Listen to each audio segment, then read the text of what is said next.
You said you have friendly forces, the independents. Those, I've seen many of them here. Those who lost in the primaries, they came back as independents. Now you are accommodating them here. Aren't you promoting indiscipline, Honorable Lumumba? It's not about promoting indiscipline. We are not yet perfect when it comes to conducting elections within our party. It is adult suffrage, and we are overstretched with the resources and logistics, human resource and financial.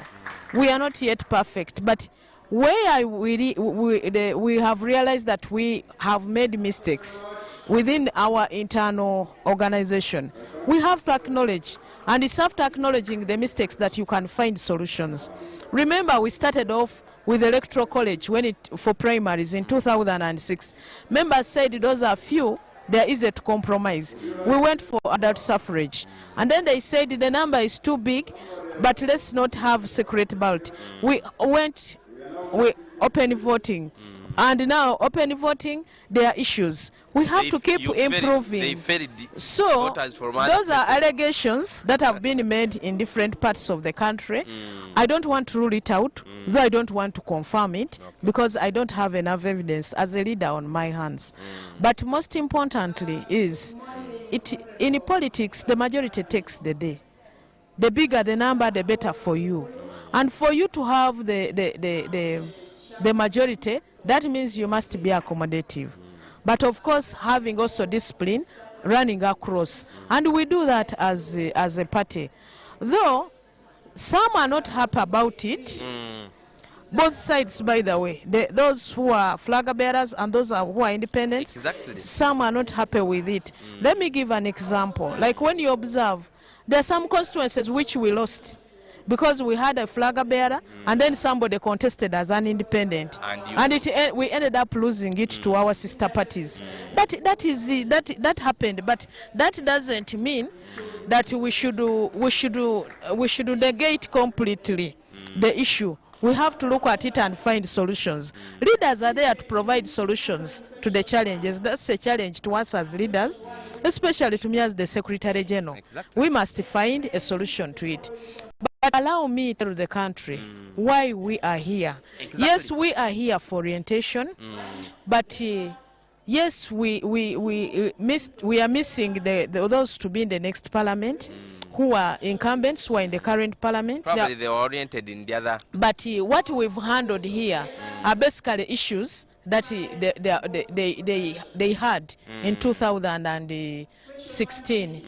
Issues to do with the ideology, deepening our ideology to create cohesion in the party as we take on the next term, where the biggest challenge is to do with reaching out to the most vulnerable to offer a solution of how to provide basic needs to them, to work with them so that they can provide basic needs to themselves. And the basic needs are basically food, clothing, shelter, medical, and security.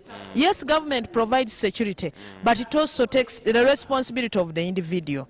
But also, secondly, these people are leaders, so they are going to work with His Excellency Yoweri Kaguta Museveni, the President-elect, to implement our manifesto, which is majorly around improving incomes.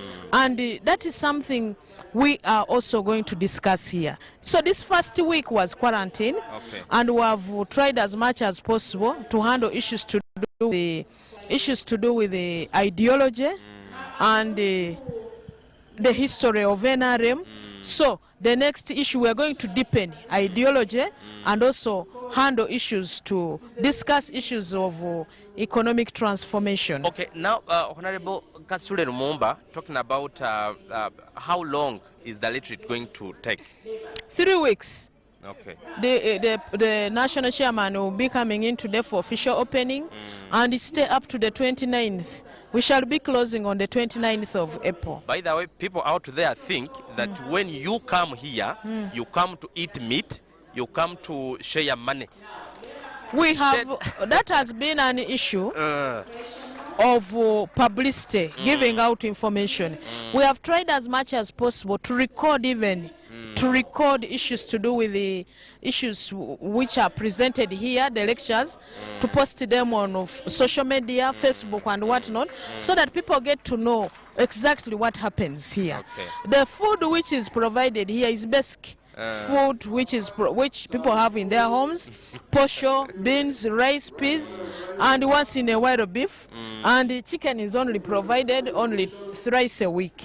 So it is not about food. These people left food in their homes. These are leaders who can afford to buy meat for themselves.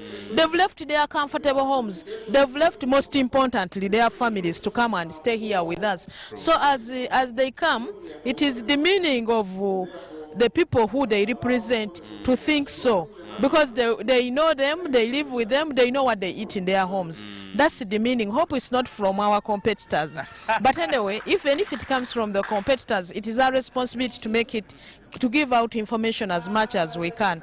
Because even for this retreat, we're not only going to talk about issues to do with ideology only, issues to do with politics only, we're also going to look at the individual MOP, because some of them have become culprits of victims actually, where they are conned by people in Kampala for different reasons. We also prepare them for that, because some of them are coming from up country, but also as new, most of them are new and young, married with young families. As they take on this challenging responsibility, we are sharing with them how to guard against breaking up of marriages, and also preserving the family unit. And once the family is preserved, then we are sure of having good leaders, because then they are not shaky. That's right. They become firm leaders in leadership. And we have done that, and we shall still continue. And also reaching out to them individually. They have very many unanswered questions. Right. What happens?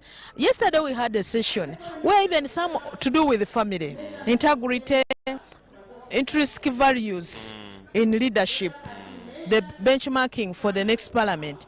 And they requested that let's even find a way of getting to have meetings or discussions with the spouses of these young couples, so that they move together as a team, because they are serving the community as a family, not as an individual. In fact, yesterday I was a witness, because I was privileged to attend one of the sessions you and your dear husband, Mr. Lumumba, addressed here, the family issue. It's very important. Now, Honorable Kasule Lumumba, the 4 principles of NRM, which I happen to be knowing: patriotism, Pan-Africanism, socio-economic transformation, and democracy. I want to discuss democracy in NRM. Recently, you called off speakership campaigns.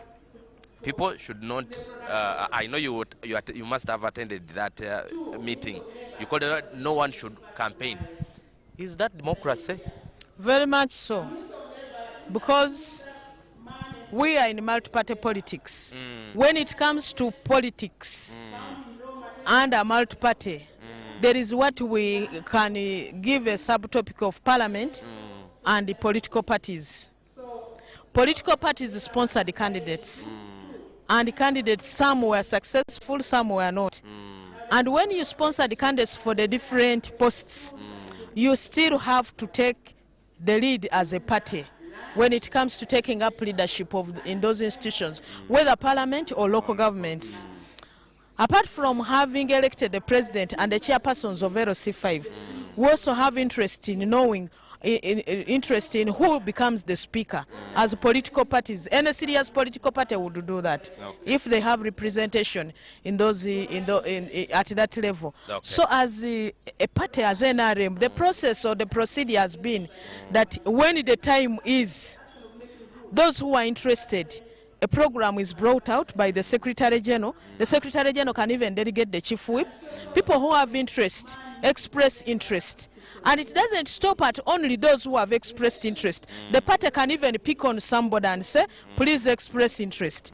And those names are presented by the Secretary General to the Central Executive Committee. When the Central Executive Committee takes a decision, the decision of the Central Executive Committee is presented to the caucus, the parliamentary caucus. Then the decision is now taken to Parliament. So, like we always have primaries, to have people to represent, to carry the card of the party, to go and contest in the national politics. So it is also supposed to be more or less the same procedure. Those who are declaring interest and campaigning, were doing it so before the party before the party brought out the program. Yeah, because they have to wait. They need and the by the way, they are interested. No, the party will show them when it will be. Okay. The very unfortunate bit is that some of them are not new to this. Okay. They've been in it and they know the procedures. So when we saw it happening, it wasn't healthy. And remember, when one is elected a speaker, you have the quasi-judicial powers. So if you have divided up the people to lead, especially beginning with your party, with the kind of the pace, the speed, the spirit which it was taking, the shape, it would be difficult for whoever takes leadership to bring the whole team together.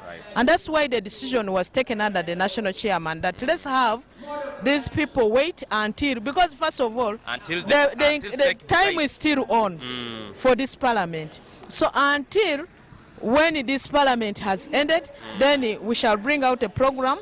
They will express interest. But we are in multi-party politics. Under parliament, the parties have interest. Any serious party. But also, next to that is a speaker is supposed to be dragged to the seat. And actually, when you look even at the rules of procedure within parliament, the person who nominates the individual is the one to talk about that person. The candidate only gives consent. And this all was meant to guard against causing division, because you are supposed to lead all. So I call on all those who are interested, those who are in parliament and those who are outside parliament, those who have to be for the next parliament, please, time is going to come when we shall say, if you are interested for this, express interest here. And this is the procedure. And then we shall inform you when SEC is going to sit. After SEC has taken a decision, we shall communicate to the caucus, and after that we shall communicate to the party and call on even other parties to support the candidates from NRM. Okay, thank you so much, Honorable Justin Kasule Lumumba. I'll let you go and welcome your visitors, because there are many. The Prime Minister has already arrived. You need to welcome them. Your very last remarks to the Ugandans watching us right now. Ugandans, I want to take this opportunity to thank you voting His Excellency Yoweri Kaguta Museveni, the presidential flag bearer for NRM, voting members of parliament on the NRM ticket. I want to thank you for voting majority leaders in the districts and the cities and all the local governments. We want to come up, we are trying to come up with a way of how to involve many people in the implementation of the manifesto, which contract you have now signed with us. We believe if we involve more people, that is one way of fighting corruption, because that is information sharing, and that will make everybody know his or her rights and a share of that very manifesto. So I want to request all of those who are voted, those who are given leadership, be leaders, be responsible. The moment you instill the sense of responsibility in yourself, you will serve the community. The moment you don't instill the sense of responsibility in yourself, you will not serve the rest. But what we shall do, we are now with the members of parliament. After the swearing in of the president and parliament, we shall have the executive here. We shall have the executive, we shall have the ministers and the permanent secretaries, and after that we shall also have the local governments here to do the same. Most importantly, as NRM, we want to improve service delivery. especially providing the basic needs to the most vulnerable people across the country. Making sure government policies enable people to have incomes in their homes in addition to food, but also to be able to have jobs for the different people. We should be able to have industrial parks in all of the 18 zones of this country, so that the young people can get jobs. And also, we are going to change certain things. Look at what was signed between Uganda and Tanzania. Our technical schools around Western Uganda, the curriculum now is going to be tailored especially on the issue of what kind of skill do we need for us to be able to get labor, to be able to train our children so that they provide labor in the petroleum industry. Okay. Thank you. Okay, thank you so much, the Right Honorable Justin Kasule Lumumba. Dear viewers of UBC TV Inspiring Uganda and of course Star TV Munyenye Yegwanga, that was Honorable Justin Kasule Lumumba, the Secretary General NRM. So I will now let her go and invite and welcome her visitors. But we are continuing with the live broadcast. We are coming to you live from Changkwanzi, that is at the National Leadership Institute, found in Chiboga district. For those of you who have been here, you know what it means, you know the feel that is here. Now, the president and chairperson of the NRM is at any time arriving here to officially open the 2021 Literate NRM MP elect Literate. Now with me here I have the Honorable Emmanuel Dombo, the Director Communications NRM Secretariat, and a man who was in Parliament for 20 years. 20 years. When you talk about people who have been there for 5 years, 10 years, this one has been was there for 20 years. Congratulations. This is your microphone. This microphone? This is yours. To know how serious this one is. Thank you very much. You're in a hot seat. Yes, please. How does it feel to be in Parliament for 20 years? Because others go, in fact, they don't even finish a term and they are removed. First and foremost, I would imagine it's God-given. You are rigging elections. For me, I'm a Christian, and I believe that nothing happens without the will of God. That's right. That's the first one. The second one is that we also try to do work, both in Parliament and in the communities that were being elected. And I believe every time I was elected, it was an acknowledgement that you've been performing. That I've been performing for myself. Give some notes to those MP elect who are watching us right now, who are here, and those ones watching us from all over the country. Definitely, it's going to be one of my preoccupations as Director of Information, either here or back in Parliament or at the Secretariat, whenever we shall have an opportunity to interact with members of Parliament. The first one is to improve their capacity as the leaders, improve their workability as leaders, like you have seen here. Exactly. The national chairman has arranged a leaders retreat for them to come and get some work ideologically to be transformed and to be prepared to serve the people of Uganda. This is the first thing. Then the second one, the Secretary General, the other party leaders, and together we shall be modeling the members of Parliament to be what is expected of them. Some of them expect very huge salaries before they even talk about legislating, working for the people. Advise that one. Who was that? Let me tell you, being a member of Parliament is a responsibility before it becomes a job. Okay. And I want people to look at the responsibility for working other than the job for earning a salary. Because if they concentrate on the job for earning money, then they will not earn enough money to sustain the constituency. But if they consolidate on their role as leaders, then they work with the government, they'll work with NRM, they'll work with the president to ensure that they deliver on the president's promises and NRM promises. Yes. And once NRM promises and delivers, then MPs will have delivered too, and they'll get re-elected. You found when I was just speaking to the Right Honorable Secretary General, many people out there have the thinking that when you come here, you come to eat meat, share money, the sacks of money here. What are some of the activities covered during the retreat? I want to tell you, I've been to Chankwanza about 5 or 6 times. And even me, when I first came here, I had such a mentality.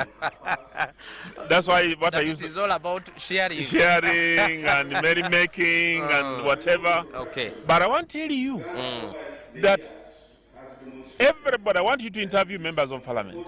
I'm going to. They are not going to live here the way they came. Okay. The first one is that physically, they do physical exercises. Okay. Which is good for their health. That's right. Physical exercises in the morning. Waking up at 5 a.m.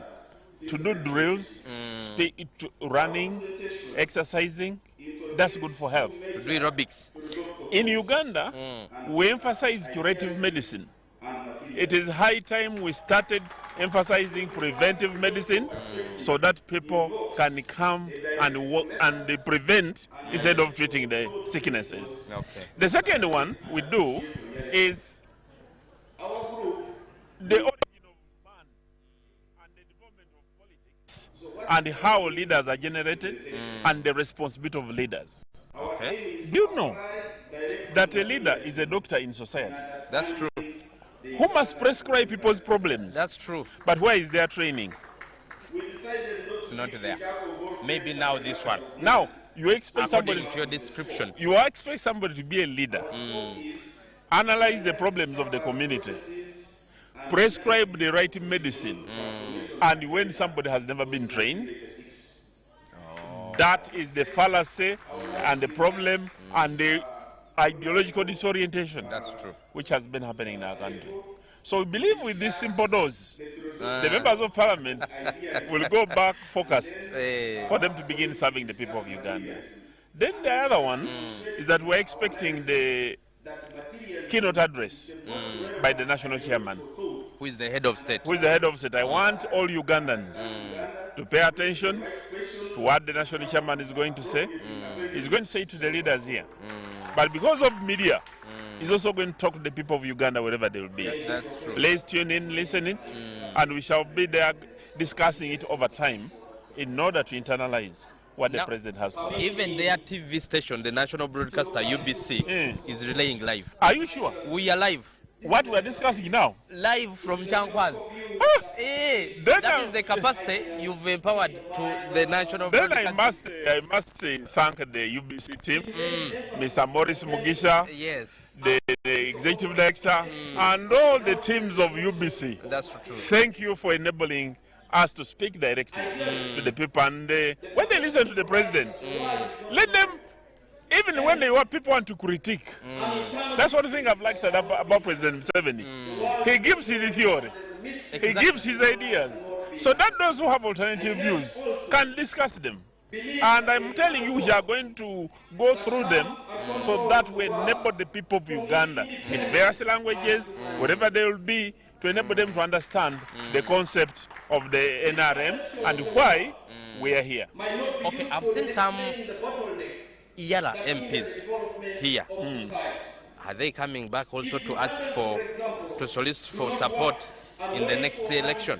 This retreat was organized for the members of the Central Executive Committee, those who are able, SEC, members of the new members of parliament, NRM, and independents who relate with us. Also the Iyala members of parliament who are currently serving, and also the the national secretariat headed by the Secretary General, and for us the worker horses who work with her. You're the host. To come and beef up the organization and the arrangements. But the retreat was organized by the national chairperson in order to enable the members of parliament to understand their responsibilities. Okay, thank you so much, Mr. Honorable Emmanuel Dombo, the communications manager at the Secretariat, Director. Your very last remarks, then I leave you go and do your activities. My very last remark is basically to appeal to the people of Uganda that progressively we want to thank UBC and the PPU of the State House for enabling the live broadcast that is happening. Thank you. We're expecting the national chairman. I want people to listen to his message. Okay. For us, we shall be coming to work and explain his message. As we prepare for the swearing in, I want to tell you that the president will be swearing in next month. Yes, 12th. On 12th. On 12th. Once he's sworn in, he will be given a new mandate for the next to 5 years. secure the lives, the future of the people of Uganda. And then the members of parliament are going to be sworn in. And once all the leaders have been sworn in, the term has started for us to work for the people and to deliver on the promises. Okay. Let us keep peace, let us respect one another, and let us give respect to the leaders, because leadership comes from God. Okay. Thank you so much, Mr. Dombo. I will bring you back at the end so that we analyze what has been happening during and after. Thank you so much.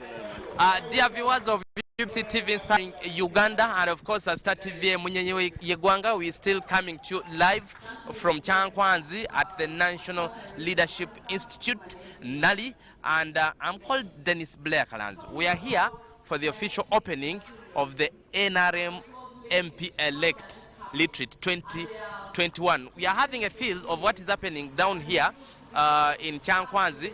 The weather is very cool, and of course I can tell you anytime from now, His Excellency the President, who is also the national chairperson of the NRM party, the President-elect also for the next Chisanja, will be coming very soon. Now, with me here, first to get the microphone, with me here, I have the youngest MP-elect, by the way. She is the youngest at the age of 23. 20, is this true or is it true you're 23 years? Yes, it's true. I'm 23 years. First of all, congratulations on winning election. She's the woman MP elect for Busia. She's called Mama Busia. First, introduce yourself to the viewers watching you. I'm called Auma Helen Wandera, woman MP elect, Busia district. Normally, they call me Mama Busia. I'm so proud to be here. So, first of all, how does it feel to join Parliament at the age of 23? First of all, I felt so good, but within a mid of the within time being, I felt like it's so hectic. But again, I'm finding it more cool. Yeah. Ever since you arrived here last Thursday, what has been the feel in Chankwanzi?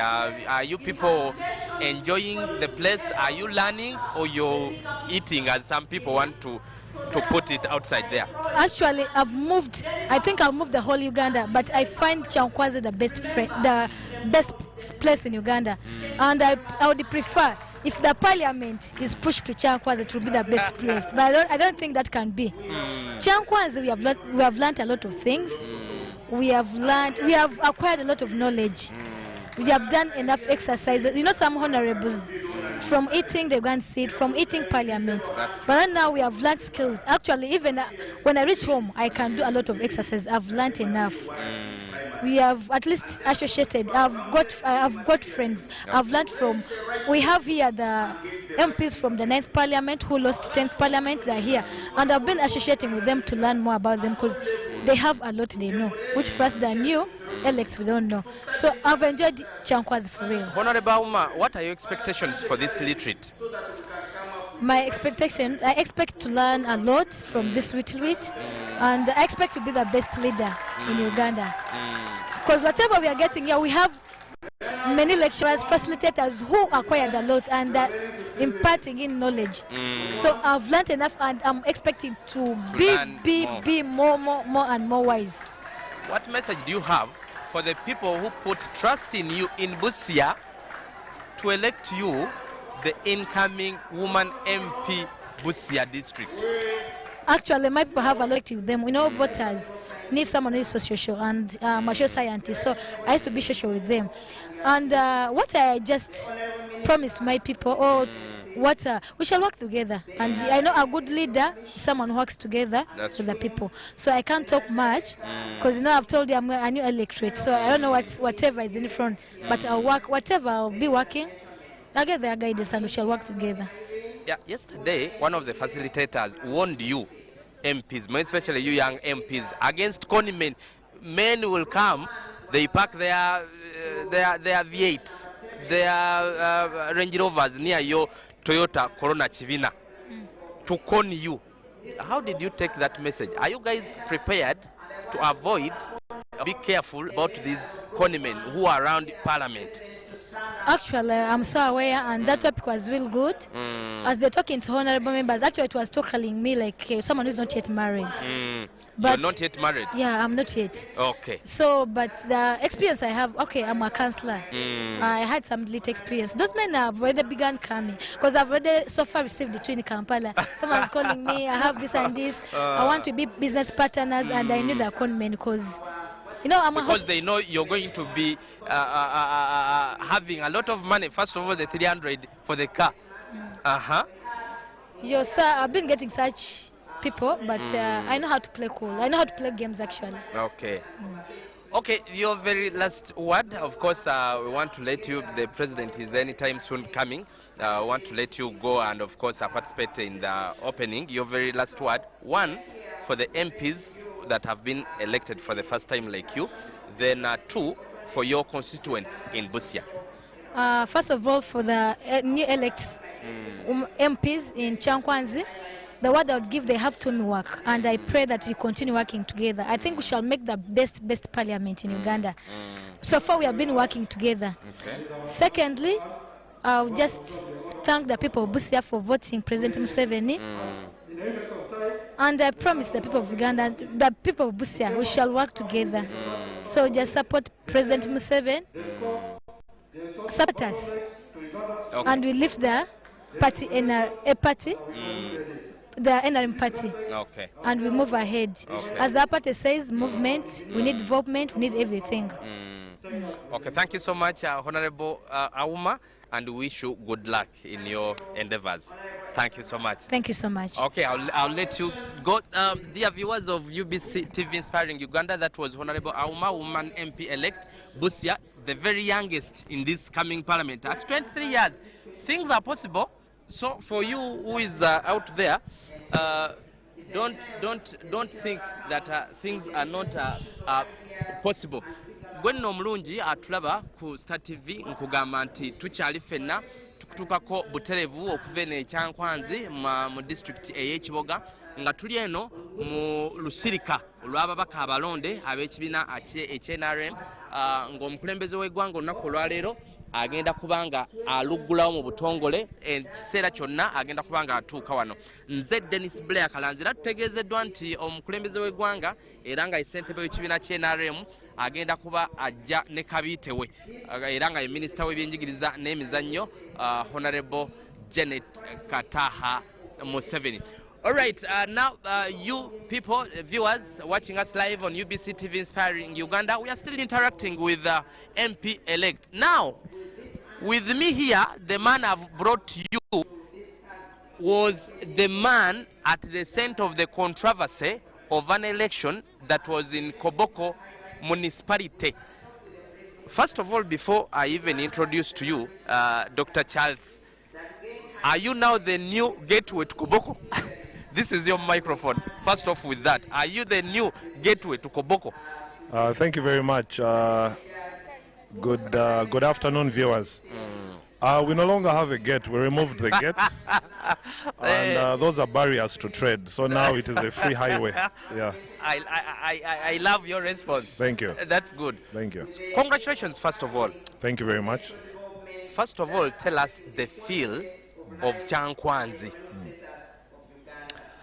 Chankwanzi, I think, is very good. Excited. We're excited to be here. And it's a new experience for most of us. Most of us here are new to this experience. And we like it. It brings us back to basics, back to boarding school environment, where everything is communal, where everything is on time, where you have to be obedient. And we're all at the same level. We are in the same dormitories with professors, people who are once ministers. You know, it's a very humbling experience, and I'm happy to be here. What are your expectations from this retreat? My expectations from this retreat, one, first of all, I'll break it up. What is our routine? Every day our routine is you wake up at 5 o'clock. There's physical exercises, then morning drills, and then lectures. Right. So at the end of this retreat, I expect to come out more physically fit. I'm a fit person. I do sports, but now it's routine. Okay. It's a must. Two, there's so many lectures on a range of topics. Ideology, political accountability, etiquette, and all that. So I expect to be enriched with the knowledge. There is, a mini curriculum for the 3 weeks that we're going to be here. So I expect to capture that knowledge. I expect for us to be more united as MPs who are going to the 11th Parliament. Teamwork, I expect that to be seen, so that when we go there we're able to disagree or agree in a very civil manner. And then, of course, we expect to listen to a briefing from the party chairperson. For the party chairperson on a number of issues. Yeah. Okay, Honorable Dr. Charles. Yep. You're one of the candidates that were supported by people from all parties, the NRM, the National Unity Platform, and in fact, the NUP president endorsed you. People thought maybe you were going to cross. Yep. Your presence here talks a lot. Talk about that. Thank you very much. Now, it's a rare occurrence that you're endorsed by two party presidents. Exactly. But I must... Muriata and Honorable Chagulanyi. No, Honorable Museveni, of course. I mean, His Excellency, President Museveni, and he's our party chairperson. Yes. Yes. But one, I just want to say that I'm NRM, purely NRM. And it's not my fault that I was caught in between crossfire. But again, that speaks volumes about... how people have trust in you. Yes, about the pedigree, person Charles Ayume, the character and all that. And you said you Mr. Kalanzi. Kalanzi, you have a wife, but it doesn't stop people from admiring her. If she has the necessary qualities, if she's beautiful, if she's intelligent, if she's hardworking and all that. How did you know she's beautiful? Because she is. No, you. Okay, yeah, yes, yeah. carry on. But that doesn't mean that you're going to be disarmed. That's true. You understand? She will still remain your wife. So Honorable Chagulanyi coming to Koboko and saying all the good things. One speaks. People should look at the positive aspect and interpret it in a positive way. In a positive way. And that means if somebody can come to a constituency and appreciate the NRM candidate, that speaks volumes about, one, the party, two, about the character of the candidate. Okay, what should the people of Koboko municipality expect from you in the next Chisanja? What should they expect from you different from what they have had from Honorable Evelyn? One is there are things that are tailored to the specific needs of Koboko, of West Nile, then as a country at large. You understand? I do. Of course, things like youth unemployment. My manifesto is a brief manifesto, 7 points. Unity, there is education, there is health service delivery, there is women empowerment, there is youth livelihood, persons with disabilities, and then our veterans. Now, all the expectations are summarized in my 7-point manifesto. Okay. Some will be done at the level of Koboko, but then some are regional. The issue of veterans ex-service is a regional issue. You understand? Yeah. The ex-combatants from the Uganda army and all that. That cannot be handled by Dr. Charles. It's regional MPs. Regional MPs, true. Of course, our persons with disability, that's a segment that has been ignored, and I've really been working with them for the last 10 years. Okay. So I expect to see more involvement, more support, and they should not be looked at as a special group. They are part of the community, but let's see how we can empower them and support them and skill them. And of course, the youth, the unemployment, I expect... The youth were a factor in this election. Very true. How are you going to handle the youth so that they feel satisfied with their fellow youth? Mr. Kalans, one of the first things you have to do is to give these people hope. That's true. You understand? It's the first step. You have to give them hope. You have to give these guys information, empower them with knowledge. You see, Koboko is 545 kilometers from Kampala. Yes. You understand? The youth there are not going to access a newspaper. They are not as privileged as you do. Some will have the ordinary phone capability. So how does this youth access information apart from radio? You understand? So we have to empower them with with information so that they're able to make the right decisions, the right choices. Because sometimes you tell these guys, they are lamenting, oh, there's no power, we are not connected to the national grid. And you tell them, guys, just about 200 kilometers down the road, Karuma Dam is being built. There are power lines coming to West Nile. We shall be connected in about a year's time. And to them, this is like magic. You understand? Because there's lack of information. And the leaders probably who are there, I don't know, are not transmitting the merits of the NRM, the merits of government.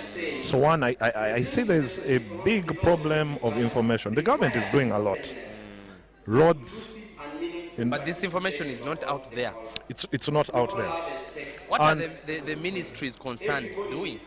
Isn't that a disservice to government? One, I think here these are some of the issues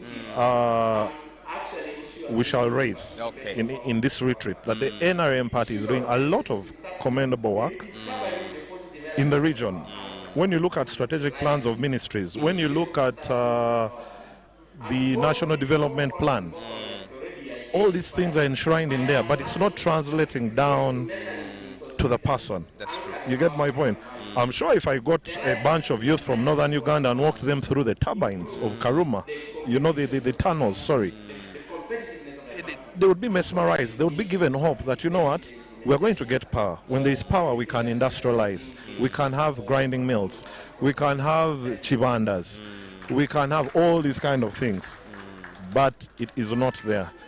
The biggest form of transmitting information is radio. That's true. And once in a while when I'm in Koboko, I try and go onto radio and pass on this information. Okay. Yeah. Okay, thank you so much. That is Dr. Charles Ayume, of course, the MP-elect Koboko municipality.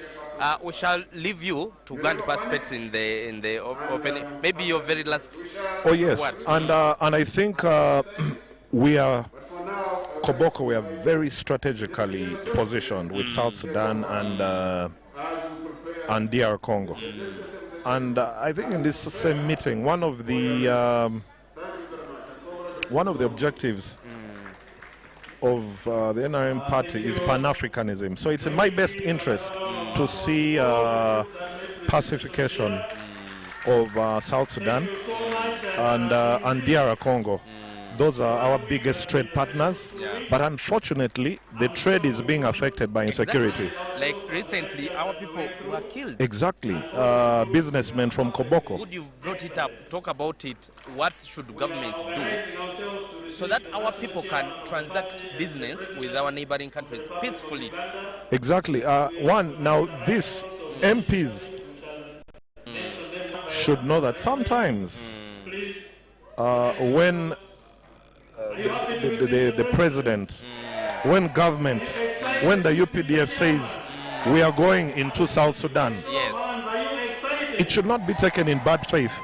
You understand? Yes. It should not be taken in bad faith. We are going to help our brothers so that we can trade better. When we are saying we are building roads in DR Congo, Yes. DR Congo relies, the lifeline of DR Congo is Uganda. It's Uganda. So I would expect when we go to Parliament, the East African Community, IGAD, African Union, should take interest in pacification of South Sudan, DR Congo, so that we can trade, we can export labor. Okay. Yeah. Thank you so much, Dr. Charles Ayume, MP-elect. I will now leave you to Uganda participate in the activities the president is almost getting here. Thank you so much. Thank you very much, Mr. Kalanza. You're welcome. Appreciate it. Okay. All right, dear viewers of UBC TV Inspiring Uganda, that was Dr. Charles Ayume, of course, the MP-elect, Koboko Municipality. The NRM chairperson is almost getting here together with his dear wife, Honorable Janet Kataha Museveni. Now with me here, I have another beautiful MP-elect, and she's going to, first of all, this is your microphone. Okay. First, say hello and introduce yourself to the dear viewers who are watching us live from here. Is it okay? I remove Yeah, sure, yes. Since we are having a good social distance. Okay. Dear viewers, my name is Agaba Aisha Black. That is my nickname from Buganga East Kakumiro AKA district. Black. AKA Black. Very good. But the good black. Yeah. From Buga? Buganga is East Kakumiro district. Oh, Kakumiro. Yes. Okay, now we are live on UBC TV, Yeah. your national broadcaster, and of course Star TV, Yeah. Munyenye Yegwanga. First of all, tell the Ugandans, shed a picture of what is happening here since you came 1 week ago. Actually, I want to first and foremost thank our NRM party and thank the president of Uganda for bringing us for this retreat. Outside this place, when you look at the people, what they say and what is talked about, I've been getting phone calls. They're saying this in newspapers, everywhere, media. But this is not what is here.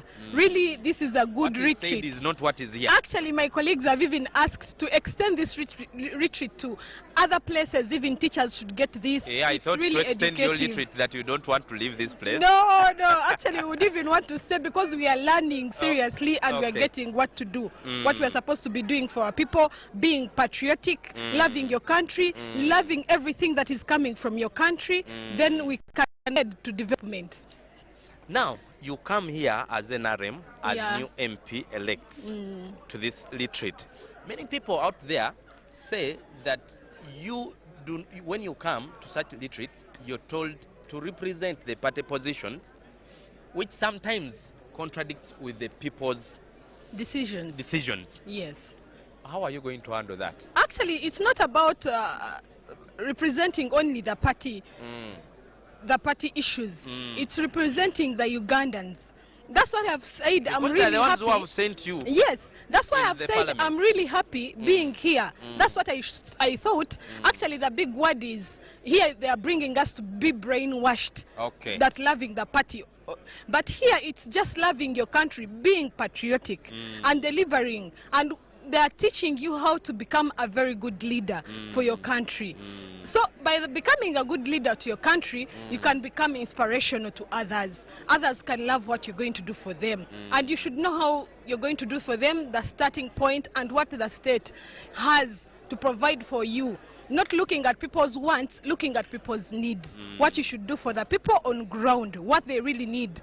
What I'm trying to say is that when you look at the people's wants, people want the small things, like for example, when we go as I'm a constituent direct MP, elect MP, when you go to the village, they will tell you, I want alcohol. Instead of giving them alcohol, look at the roads. Lobby for them the roads, lobby for them the NGOs that are there to sustain and help these people on ground.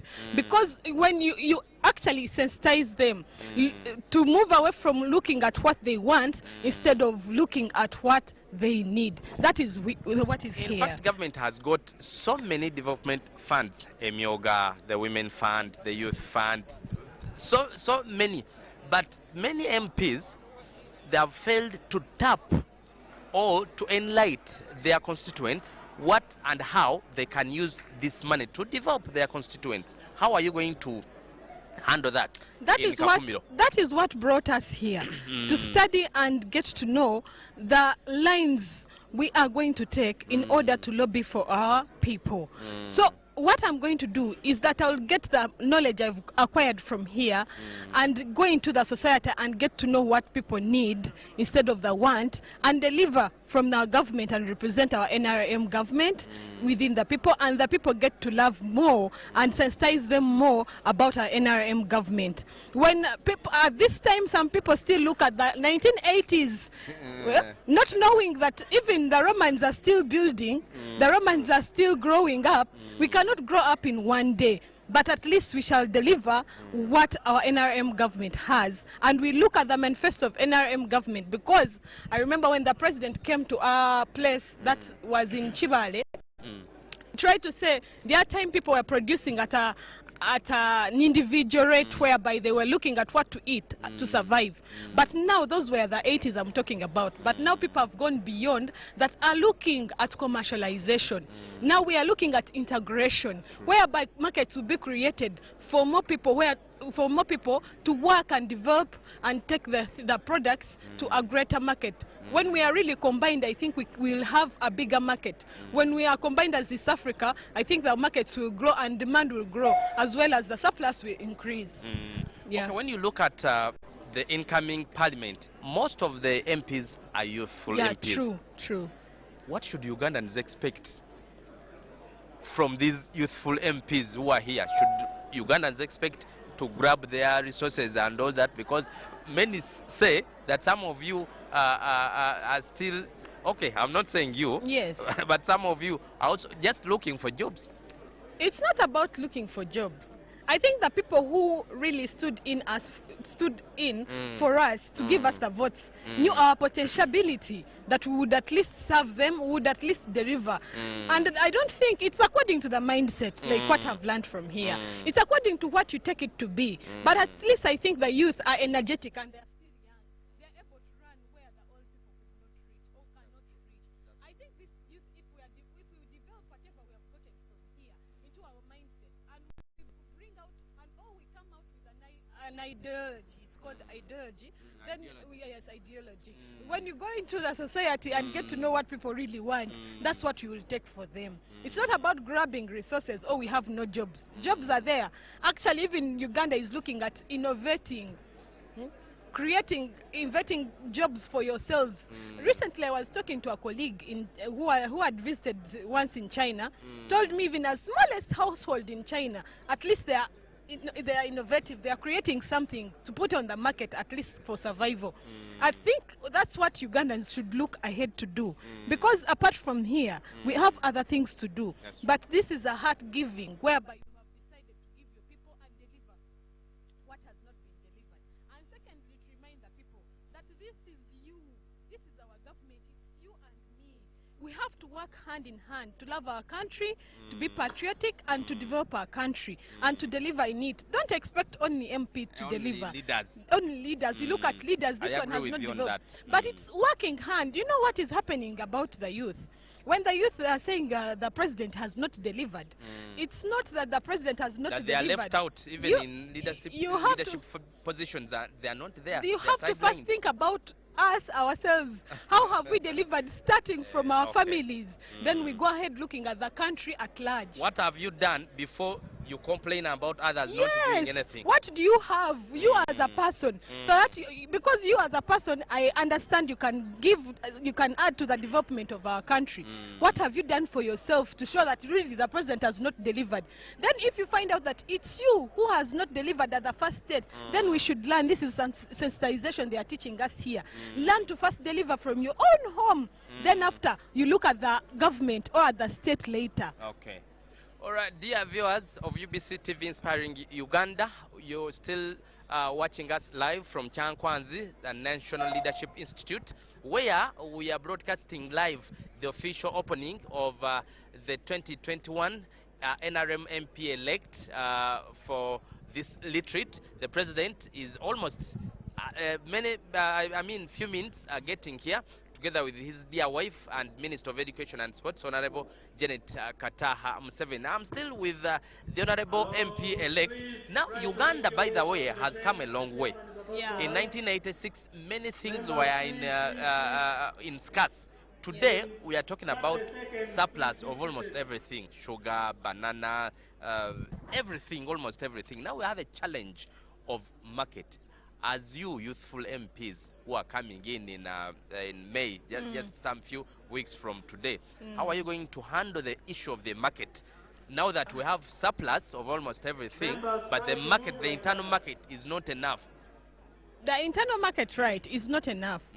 But we as the leaders, we also have to contribute so much so that we can support regional integration, like I told you before. If we support regional integration, meaning that we are able to create more markets for our people, because regional integration is the integration of different countries within the East African markets. So when we create a bigger market in East Africa, that we are, I don't know how we can call it, it's even other outer countries are looking at the East African market. As a big market. Yes, as a big market. Then we shall bring more demand and more surplus will be demanded from here to be supplied in those countries. That's true. And I don't think we can even supply those countries and we feed them a lot. I know. There's still a lot of demand. Actually, even when you look here in the development of Uganda, there are more resources that are not touched at the moment. As we are complaining that we don't have enough market, but we still have the resources that are not touched. How can we touch those resources in order to yield other quality products that we are going to supply in the bigger market? Okay, now, Honorable MP-elect, Uganda is one of the rich countries, rich in resources, but poor. How are you going, together of course with your other MPs, going to enact laws that will help the Ugandan resources benefit the citizens? I beg your pardon? Uganda is very rich in resources, but very poor. True. Because the resources are not probably worked on and all that. How are you going? Exactly. How are you going to legislate laws that will help Ugandans benefit from their resources? Ugandans will benefit from their resources first, like as I told you. We have to first love ourselves before you go. By the time you think of going to another country to go for labor. We shall start from there because the president is arriving. Finish. Because, I want you to finish, but we shall come back with you to finish on that. All right. So I want to thank you very much. Okay. I will come back later, I think. Yes. Uganda, welcome the president. Okay. Thank you so much. Dear viewers, as I speak right about now, the president of the Republic of Uganda has arrived together with his dear wife, Honorable Janet Kataha Museveni. We now take you to the function so that you watch live the proceedings here at the National Leadership Institute in Chankwanzi.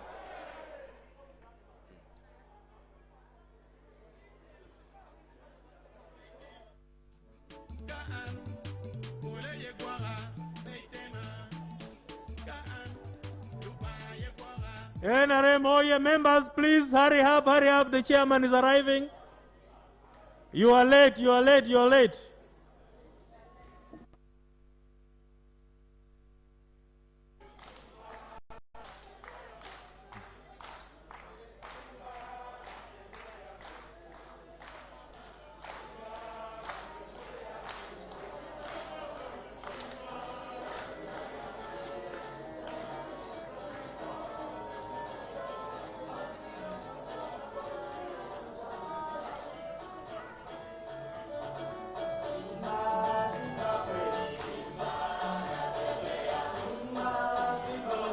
Simba natembea mwimba, Simba natembea mustuni, Simba natembea mustuni, Simba natembea mustuni, Simba natembea mustuni, Simba natembea mustuni, Simba natembea mustuni.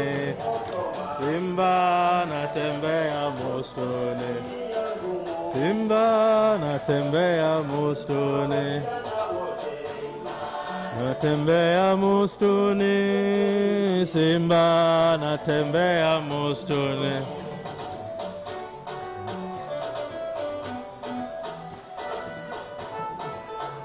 May we organize ourselves for the anthems. Honorable member from Isingiro, please come forward. Move very fast. Honorable member from Lamo and Busia, come here. Okay. May we get ready for the anthems? DJ, please. DJ, we are getting ready for the anthems. Please, may we get organized. The honorable member from Isingiro is going to lead us, please.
Of prayers.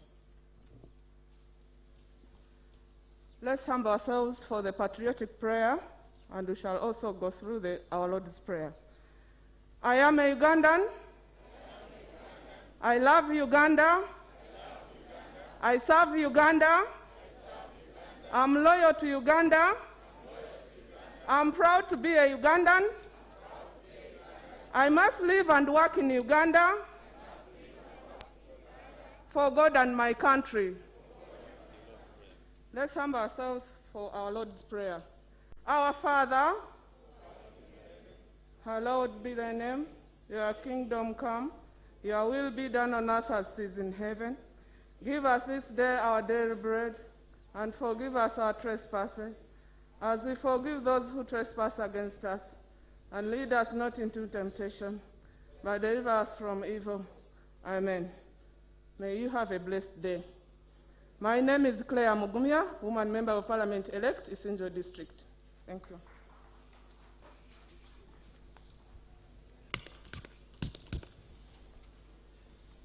Thank you. Your Excellency, the President of the Republic of Uganda, the Chairman of the party, you're most welcome to Chankwanzi.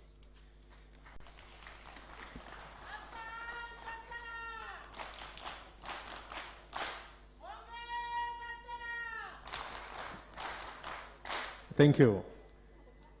Your Excellency, we have the Central Executive Committee members here that the Secretary General will introduce individually. The Right Honorable Deputy Speaker of Parliament, the Right Honorable Prime Minister, the Right Honorable Secretary General of the party, members of Parliament, facilitators, ladies and gentlemen, you're all most welcome. This is the moment we have been waiting for, and Your Excellency, the participants are very, very excited to receive you on this ground.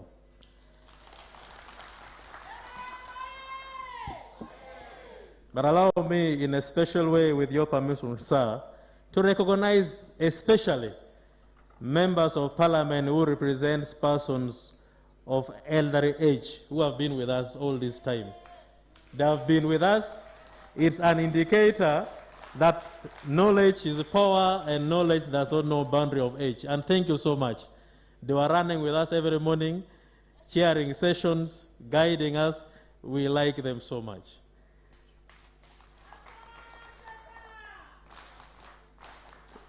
We shall have a brief remark from the Director, Nali, who will be giving a report to the Chairman of the party and the President of the Republic of Uganda about the 1 week that we have been here. So may I take this opportunity to invite the Director, Nali, to come and give his brief remarks. Thank you so much.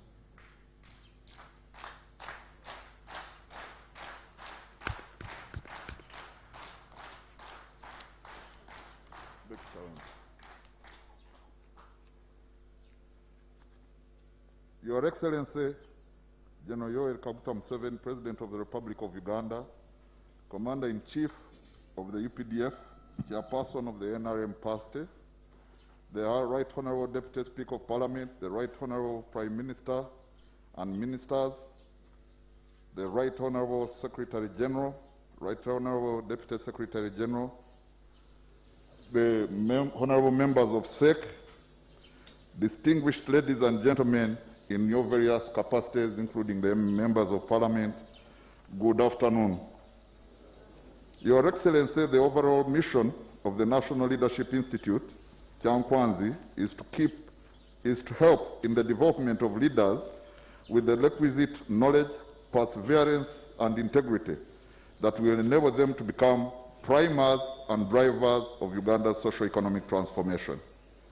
Our specific objectives are to improve leadership ability by imparting knowledge, skills, and attitudes that will foster unity and patriotism, to impart understanding of the human being, to impart understanding of Uganda, the history, economics, and resources, to enable the leaders to understand man, his origins, and evolution into the modern man, as well as the transformation of man and society and the laws that govern this process.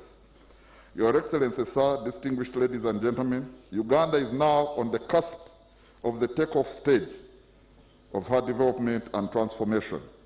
Our strategic goal, as has been enunciated by His Excellency, is to be prosperous by modernizing and causing the metamorphosis of the Ugandan society into a skilled middle-class society and eventually into a knowledge-based society. All leaders are critical elements of this process, and therefore they should understand the development paradigm of Uganda and their part in it. The leaders before you, sir, have spent the last 1 week basically doing two things. One, we had the medical protocols. The leaders were tested before they left Uganda, Kampala, and they didn't leave Uganda. Before they left Kampala, and while here, we were in a kind of, I would call it a bubble, where we restricted access and where we ensured that as much as possible we observe, the requisite protocols regarding the COVID-19.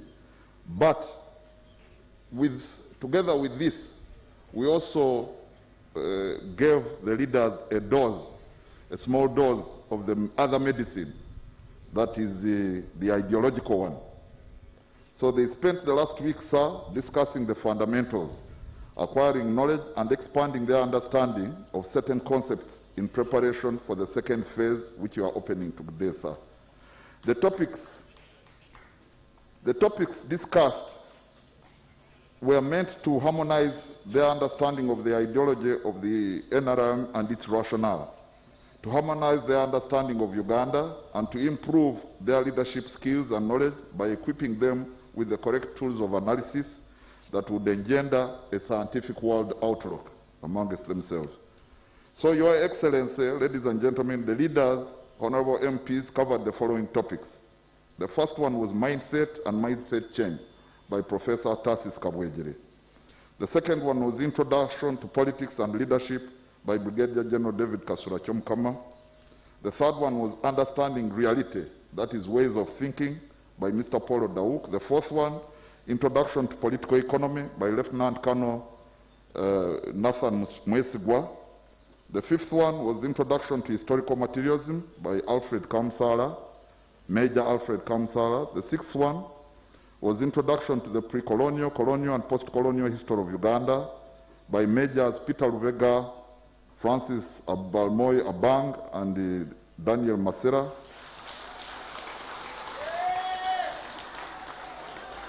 As you can see, Your Excellency, this one excited the members so much because it opened them to certain knowledge which had been hidden hitherto. And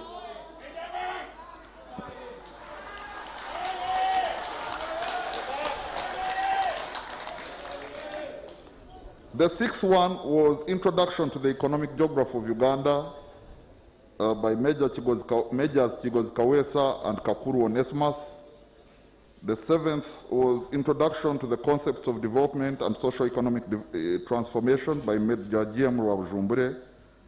And last, to kind of wrap up everything, was politics and ideology, the rationale for patriotism ideology by none other than the Chief Political Commissar, Major General Henry Masco. The participants were also lucky to be given a riveting presentation, a lecture on ethics, building ethics and integrity with the family as the core, at the core, by Mr. Patrick Lumumba, the spouse of the Right Honorable Secretary General. Your Excellency, at the beginning of this course, I promised the participants two things. The first one was that the information they would receive would be so unique that they would actually clap at the end. And that they would be unable to attain this information anywhere else. And the second one was that not only would it be interesting, it would also stimulate them so much that they would demand more of it and would propose it for all Ugandans. Your Excellency, from my discussions with them, and just before you came, sir, they were the culmination of our courses here usually is presentations by the participants. And I'm glad to say that all of them participated very well. I will tell them after this who won, because I've received reports that all the presentations were superb, so we are finding it difficult to judge. But, Your Excellency, we have achieved the aim that we set out to achieve. The honorable members of Parliament are on the path to transformation of themselves, their societies, their country, and probably humanity.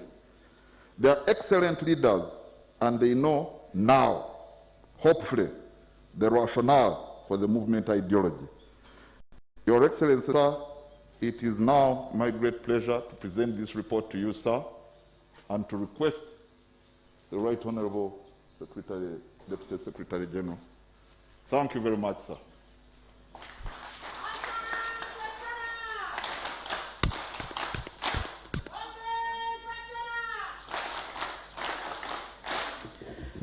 Thank you, Director, and may we give him another round of applause?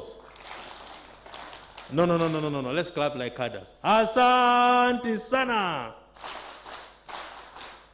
Yongeza tena. Thank you.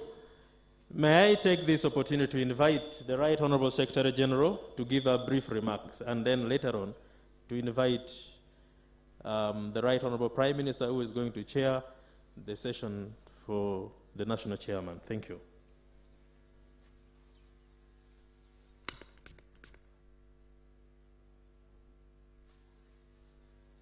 It's too high for me.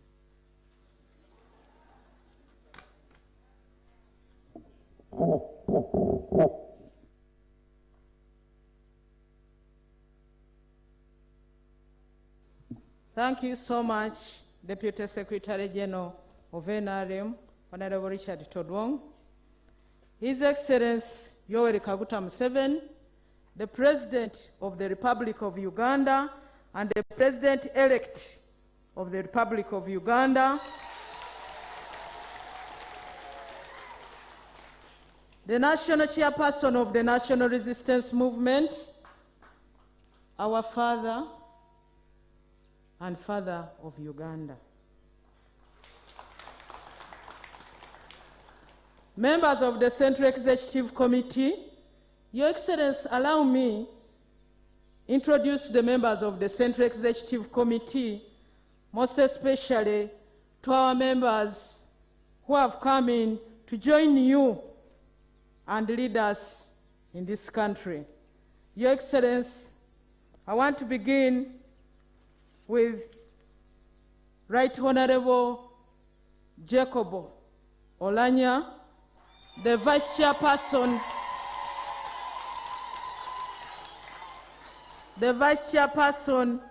for Northern Uganda. Your Excellency, we have Honorable Muhwez Jim Katugug, the Chairperson of the Veterans League. We have Mr. Kato Gabriel, the National Chairperson of People with Disabilities.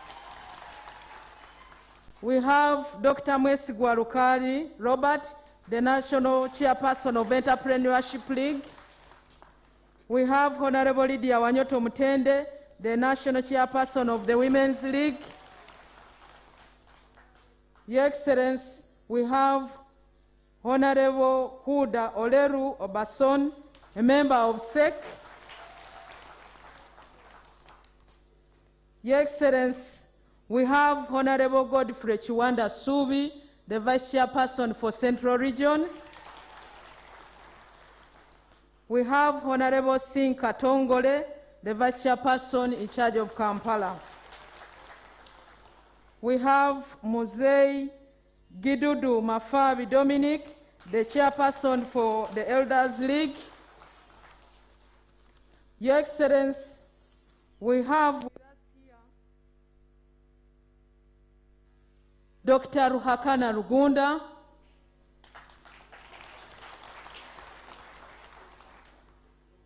member of the Central Executive Committee. We have Honorable Richard Todwong, the Deputy Secretary General. We have Honorable Jackie Chatuheire, the Deputy National Treasurer. We have Dr. Tango Doi, the Chairman of the Electoral Commission. Mr. Chairman, also allow me recognize in absentia members of the Central Executive Committee who are yet to come and join us here.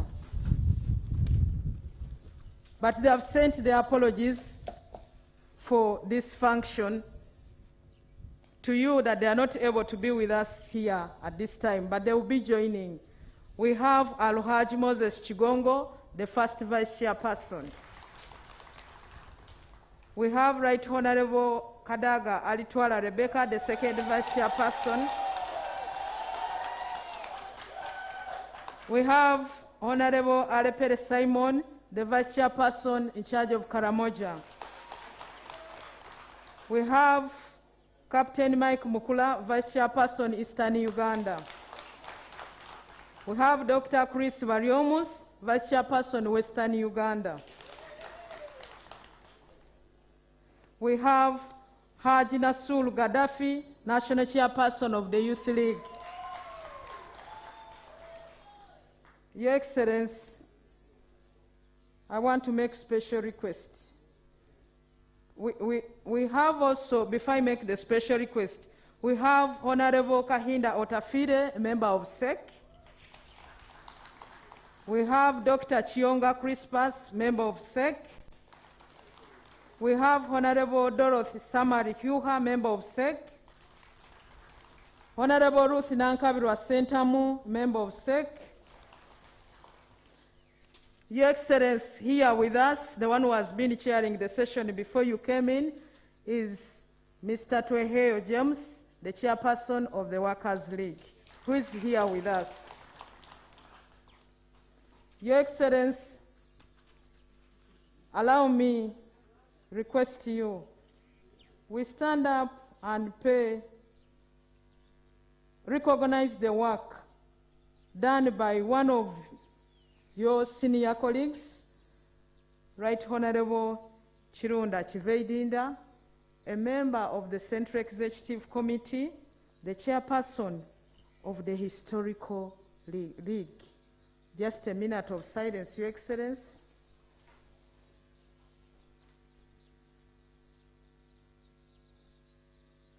May his soul rest in eternal peace.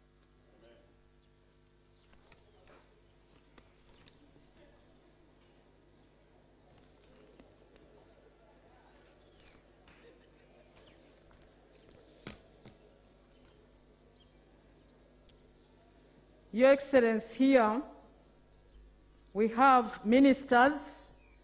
We have Honorable Esther Mbayo, Minister for Presidents, but also a member of the organizing committee.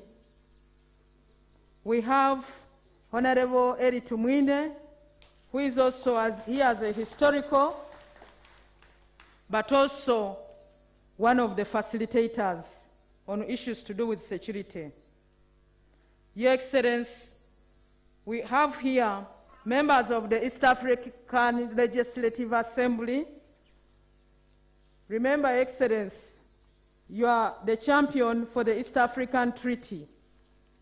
But in the protocol we also have the East African Legislative Assembly. And out of the 9, 6 are NRM. Allow me to recognize their presence. Honorable Mary Mujenyi, Honorable Rose Akol Okulu, Honorable George Stephen Odong, Honorable Dennis Namara, Honorable Paul Musamali, Honorable Salongo Matthias Kasamba, who is also Director for Mobilization, but we sent him to Kampala to do some work, and he will be coming in tomorrow. Your Excellency, before you, we also have members of Parliament elect for the 11th Parliament. But as you are aware, we have those who are not in. For reason being that those who are in Parliament now, the term is still on, up to the 11th of May. And they still work, and they are still working. So, members of Parliament before you, the majority are young. Your Excellency, I want to inform you that we have a 23-year-old member of Parliament calling herself Mama Busia. Members of Parliament elect, can you stand up and wave to the National Chairman?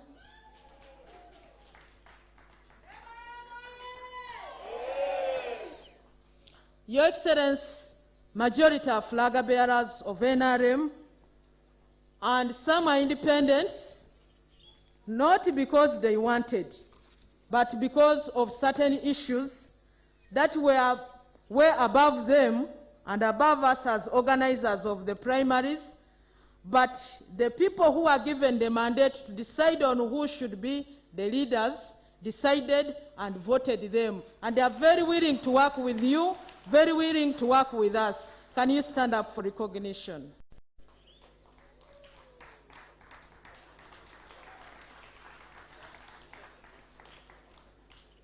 Your Excellency, we have the organizing committee, which is coordinated by Honorable Richard Todong, the Deputy Secretary General.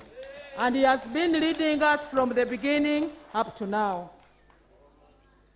And he also heads the accreditation committee. Your Excellency, we have the Health and Safety Committee, chaired by Honorable John Chijaj.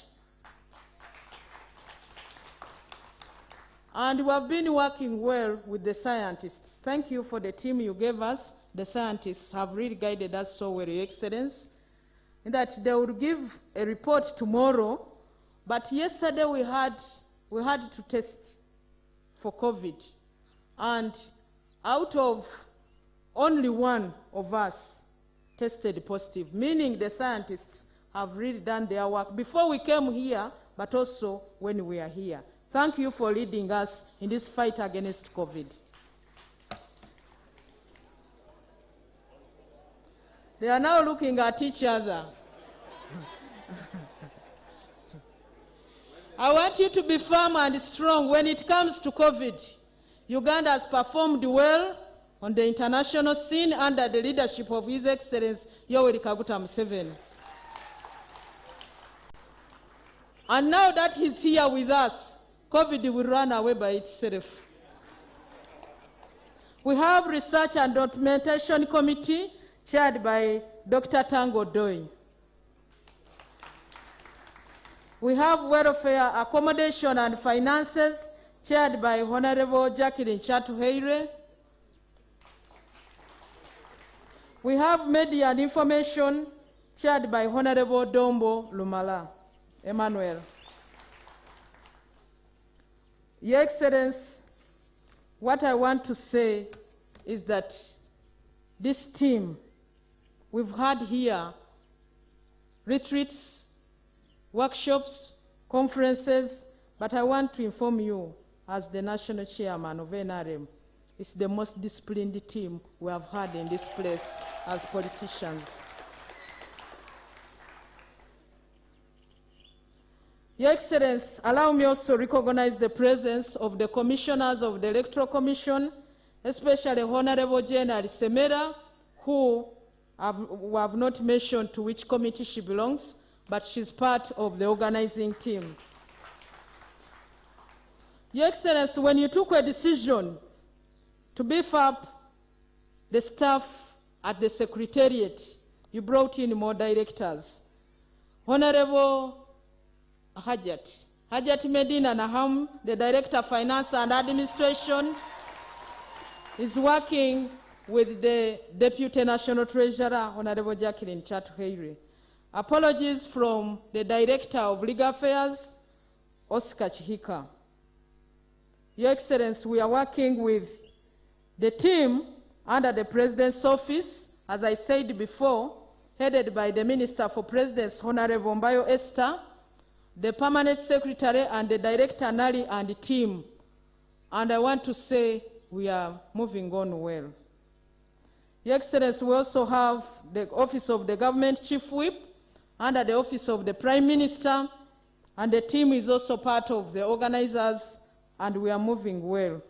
Your Excellency, like I said before, the Minister of Health sent us here 30 scientists and medical workers. We are safe.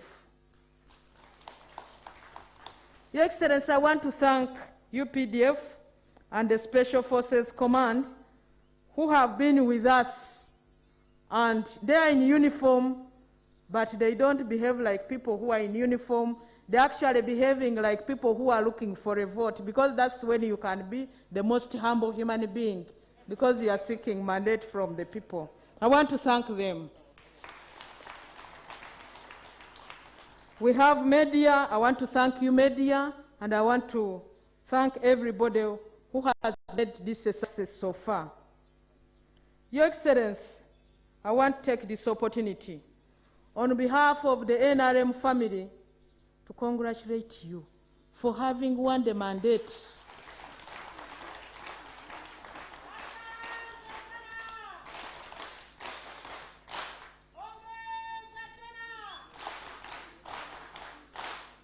Your Excellency, I want to congratulate you for being elected, first of all, as National Chairman of the NRM organization.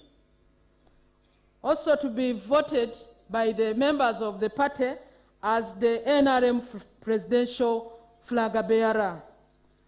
But most importantly, for being re-elected by the majority of Ugandans to lead us as we take on the next 5 years. Congratulations. I want to congratulate the members of the Central Executive Committee, the first Vice Chairperson, second Vice Chairperson, and the regional Vice Chairpersons for having been given responsibility to lead the party as a party, yet a party to take leadership in the next term. Your Excellency, allow me to congratulate the members of Parliament, those who are in Kampala, but those in a special way, those who are here. God decided that you are the leaders at this time. Can we clap for God? Can you congratulate yourself? Asante sana. You didn't give it to yourself. When it is to yourself, you push it to you. Asante sana. It's so common with politicians. You want to give others and you never want to give yourselves. Can you give it to yourselves? Asante sana. Your Excellency, I also want to congratulate those who won in the local governments and the cities. And the responsibility we are given as a party is to make sure, like under your leadership, we improve the welfare of everybody by providing the basic needs. Your Excellency, allow me thank the Electoral Commission, but also thank security for making sure Ugandans are safe. Can we clap for them?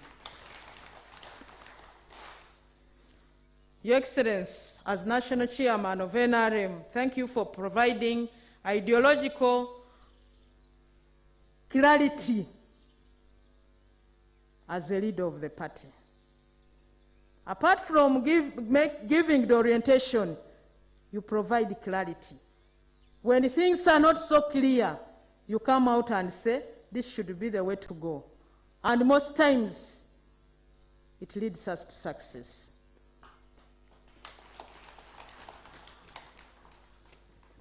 Your Excellency, allow me, part of the achievements, it looks small but very important. You have empowered the girl child.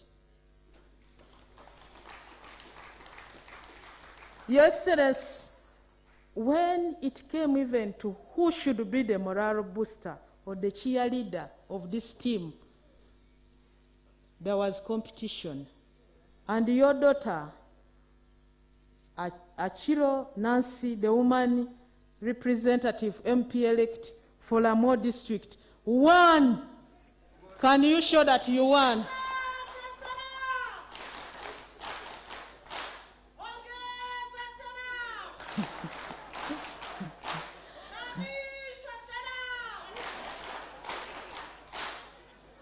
Your Excellency, the males were not anywhere near to compete with her.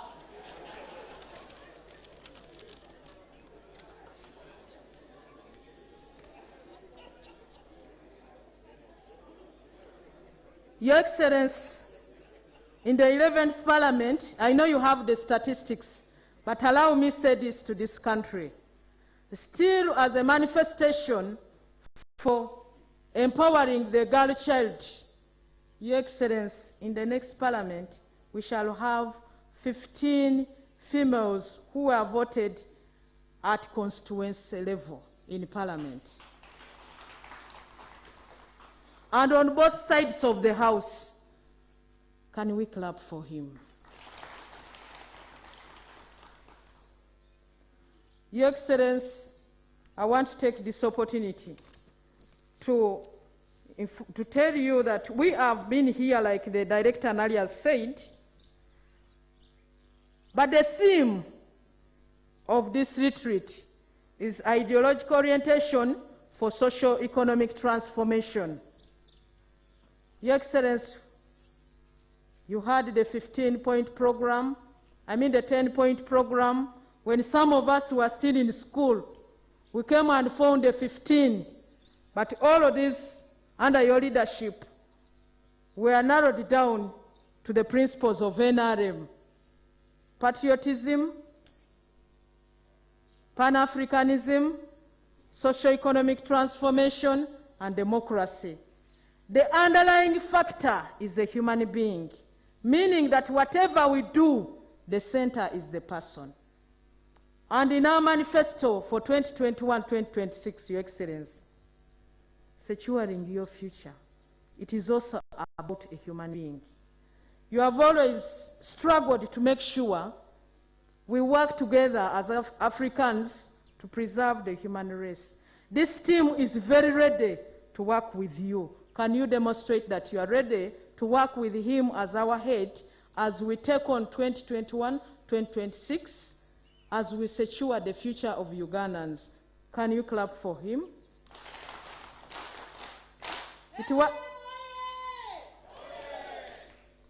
Your Excellency, under the theme of ideological orientation for socio-economic transformation, we shall have you taking on a topic on issues to deepen ideological orientation in relation to socio-economic transformation of this country.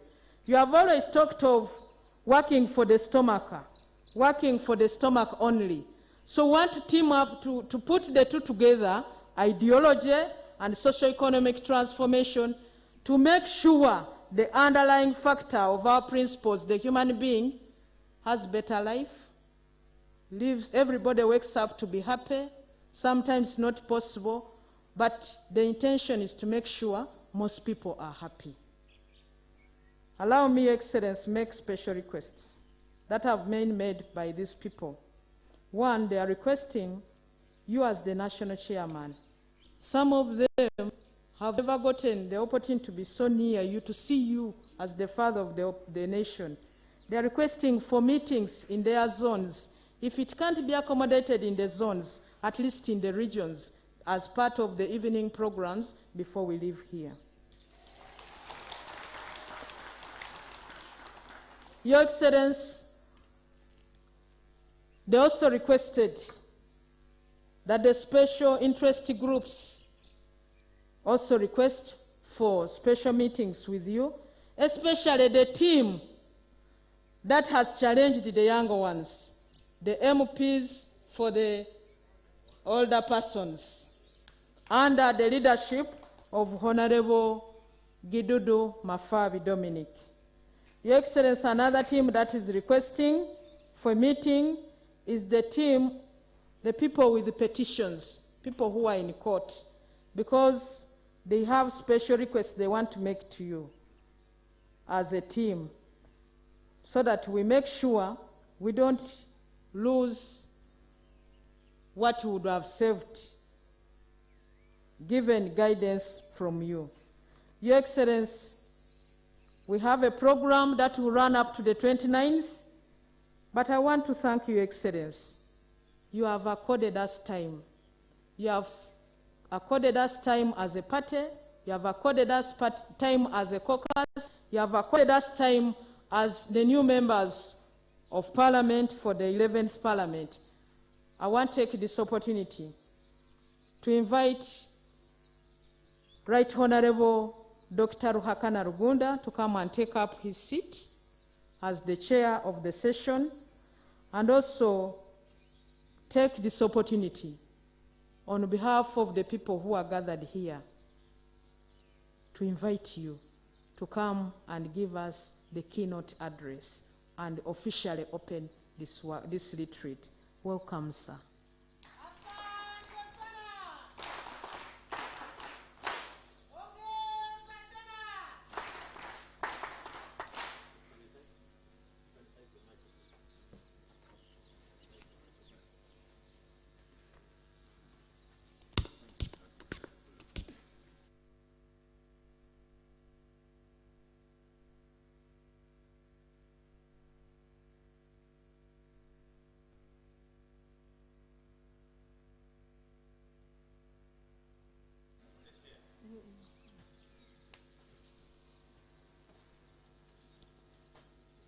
Your Excellency, the President of the Republic of Uganda and the National Chairman of the National Resistance Movement, the Deputy Speaker of Parliament of Uganda, the Secretary General and Deputy Secretary General of the National Resistance Movement, members of SEC, the newly elected members of Parliament, friends.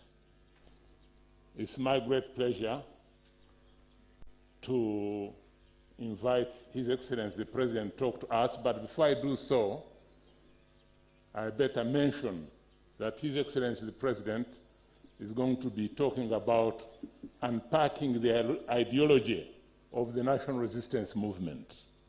Quite often, when you are inviting somebody to talk to you, you say, by the way, what are his credentials? Then you say, in that respect, yeah. In the case of President Yoweri Museveni and the development of the national resistance movement, it's right to say that it has been a lifetime preoccupation of President Museveni to see the development of our ideology that will lead to the emancipation, economic emancipation of the people of Uganda. I say this because as a young person, as a student, he worked very closely among the people, the local people, mainly in the Ankole region and beyond. And then soon after leaving university, he was involved in various wars for liberation, the most classic one being launching the armed struggle that liberated Uganda and pulled Uganda from being a pariah state to a country that all of us are now very proud about. So really, in front of us, we have somebody who is an embodiment of the historical and political evolution of our politics for the last many years. And you could not have a better person talking about the ideology of the national resistance movement, the ideology that he has personally led in developing, but which has been embraced by all the people of Uganda. So we are really lucky today, and especially the newly elected members of Parliament, to have an opportunity to listen and closely interact with our national chairman. And now my great pleasure, Your Excellency, to invite you to share your knowledge, your experience with the newly elected members of Parliament and indeed with the rest of the country. Your Excellency. A befitting clap to receive His Excellency the President.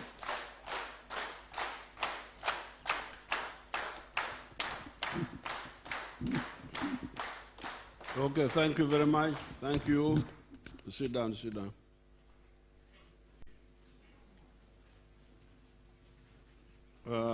The Right Honorable Deputy Speaker of Parliament,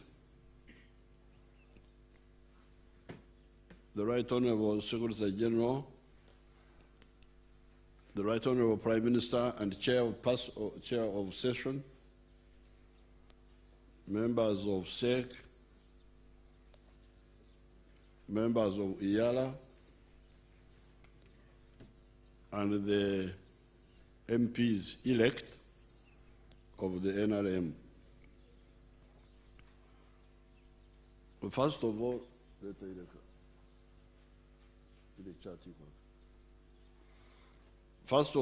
I congratulate you on being elected as members of Parliament of the Parliament of Uganda.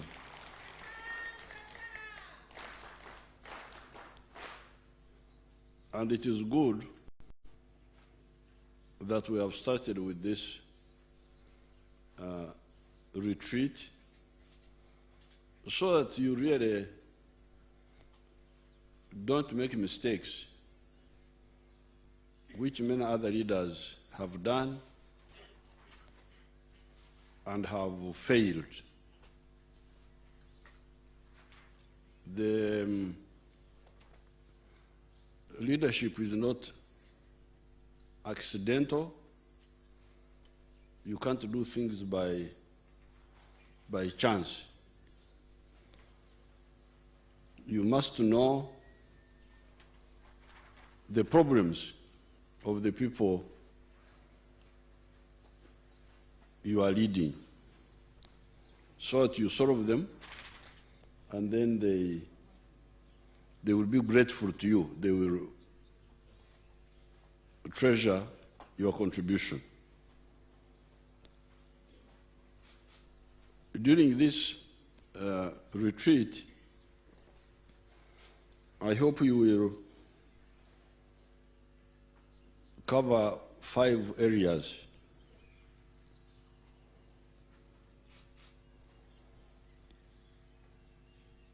Area number 1, which I will comment on today a bit, but more maybe on other days, is what is the mission of a leader? Why should you lead? You are already a leader in your home. I'm already a leader in Museveni's house. I'm already a leader, a natural leader, appointed there by God, who gave me a wife and then children and grandchildren. I'm already a leader there. But to get out of my house and tell others, please, I want to lead you also. You, the people in my village, you, the people in my constituency, or you, the people in the district or the country. You must really be clear what you want to do. So the mission of leadership, this is my A. And then, if you get the mission, B would be, what principles do you follow now and strategy to achieve that mission? That one I will also comment on today, but I will talk more about it in the coming days. Then, as we talk, we shall unpack some of those principles and talk about them more clearly, so that really we don't waste time. You see, your predecessors, sometimes they don't attend to this.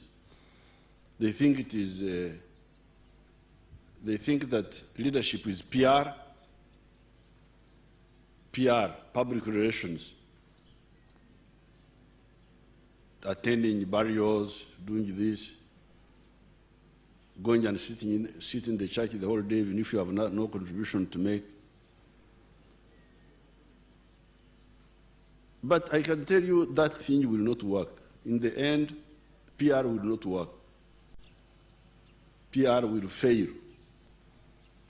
People will get tired because these people are looking for solutions, not just PR. So we shall unpack some of those principles and talk about them individually. Then category 4 is how all that can help you to survive as a leader, to be a perennial leader, not a seasonal leader. Just come and disappear, come and disappear. Because when you don't solve people's problems, people just abandon you.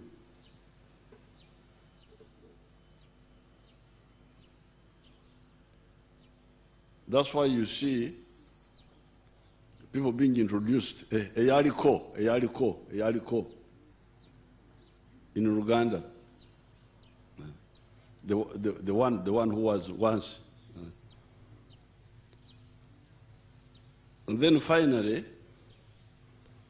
I would want you to appreciate the mass issues, the issues which affect the masses. Having talked about the theory and the strategy, then practically now, which are the issues we should address?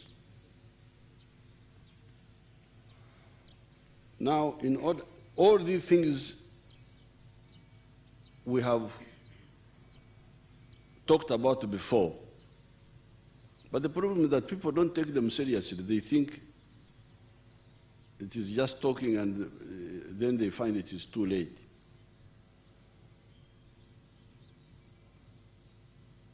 Uganda, as Dr. Gunda was saying, had become a failed state. You can imagine at independence, when we got independence, the leaders who came up were young people just like you. All the leaders were young people. There was no leader at independence who was 50 years old. There was nobody. In the whole of East Africa, I think only Mzee Kenyatta was 50 years. All the others were young people. Obote was 35 years old when he became prime minister. Mutesa was 39. People like Nechon were 28. You are talking of 23. Kakonge was 26. All of them were young people. Of course, the advantage is that I was a junior young person. I was also old. I was 18 years old that time. So I had the advantage of really being old enough to know what was going on, but not to be involved directly, to just watch. And it was really amazing how these young people failed. It was as if they were Okologwa, Edogo, as if somebody has bewitched them. Because they didn't know what to do. Instead of doing this, they do the other one.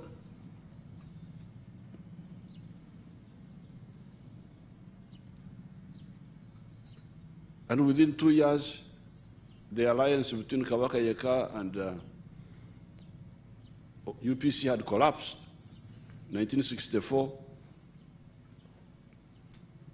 66, Obote overthrows Mutesa.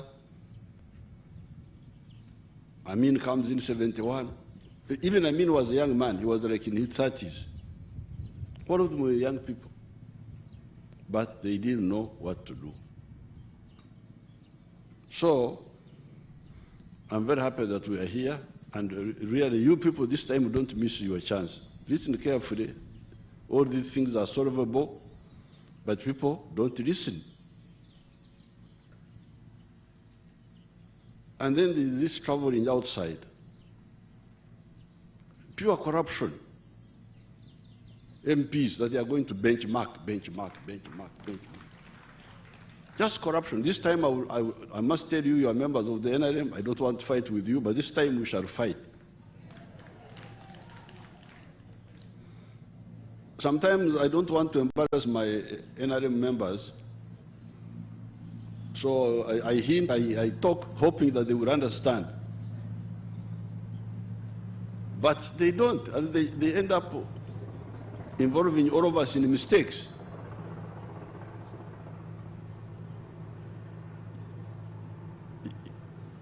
It is not correct to squander the scarce resources of the country, traveling.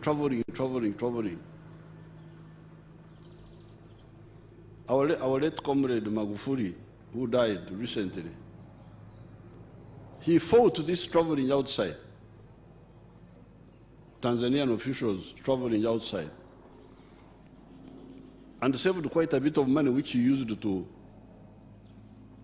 do other things. So please, this time, when I was campaigning, I saw you. I saw many of the young people. And I was very, very happy to see so many young people. Because I saw many of you when I was campaigning. So therefore, this time, don't misuse your chance. Don't misuse your chance. So, what are the issues? What is the mission? The mission are three things. Number one, prosperity of our people. Our people must get out of wavu, poverty, Chan, they call it Chan in Luo, ignorance, bad housing, and live a prosperous life. How can this be done? Fortunately, we have, because as I told you, we started the political work in the 60s. We were members of those old parties. I was a member of DP. Dr. Gonda was in UPC. It was a terrible UPC. They used to steal our votes.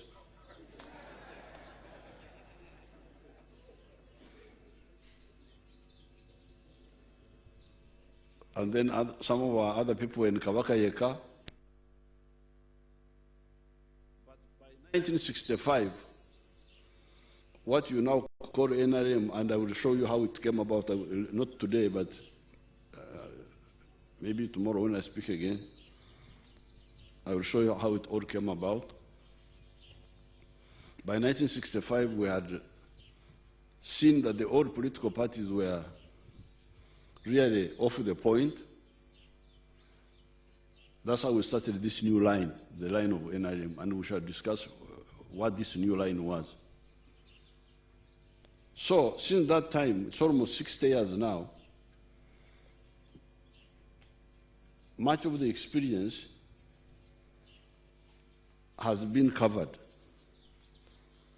And today, I would like to give you overnight homework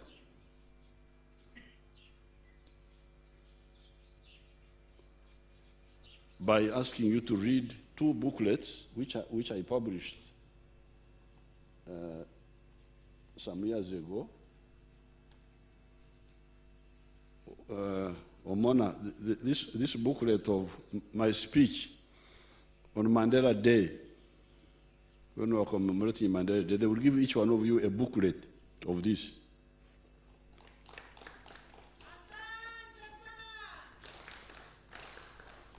I want you to read, then you will see how we are answering the three elements of the mission.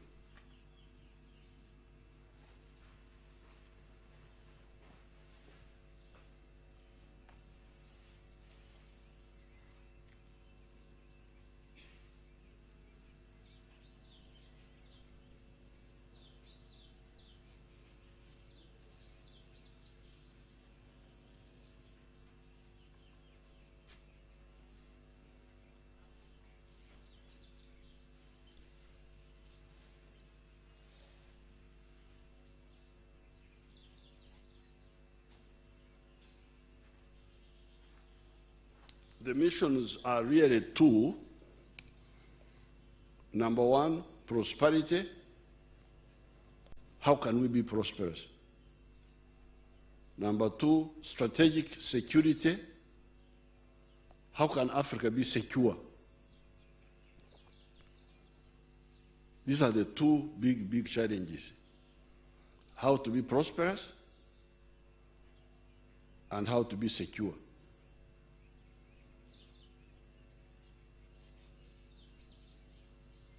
But in all that, how do we use fraternity of the Africans? Because the African people are fraternal. They are linked. The African population is now 1.3 billion people,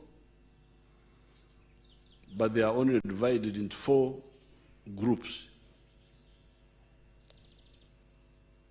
When you listen to these parasites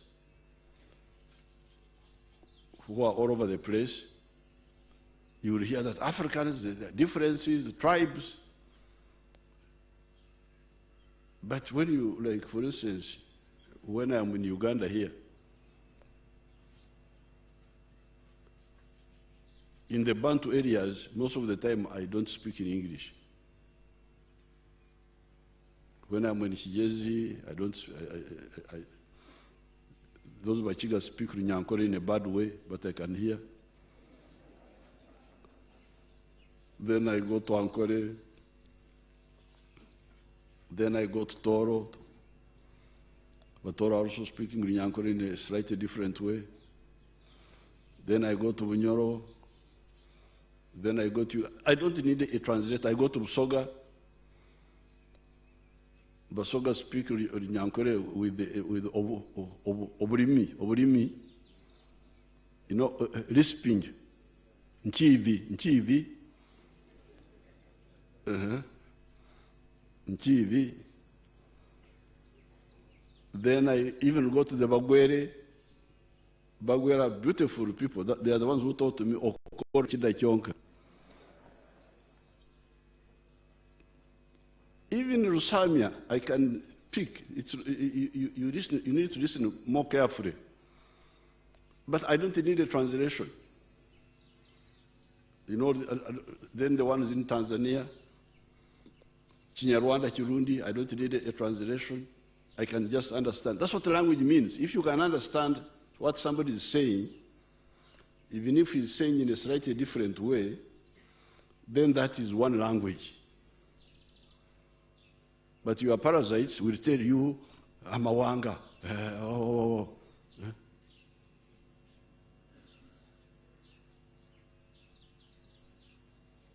Then you go to Luo.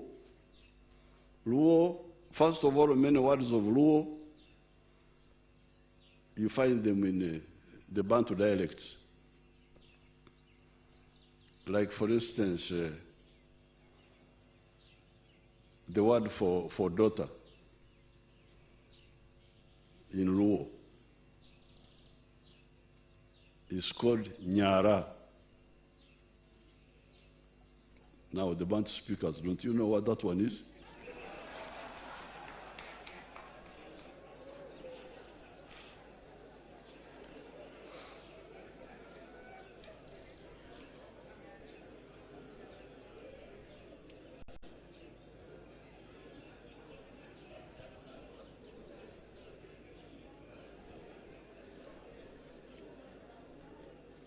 Then you come to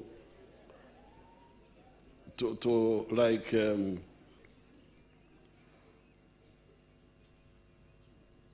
there's a tree called Omtugo.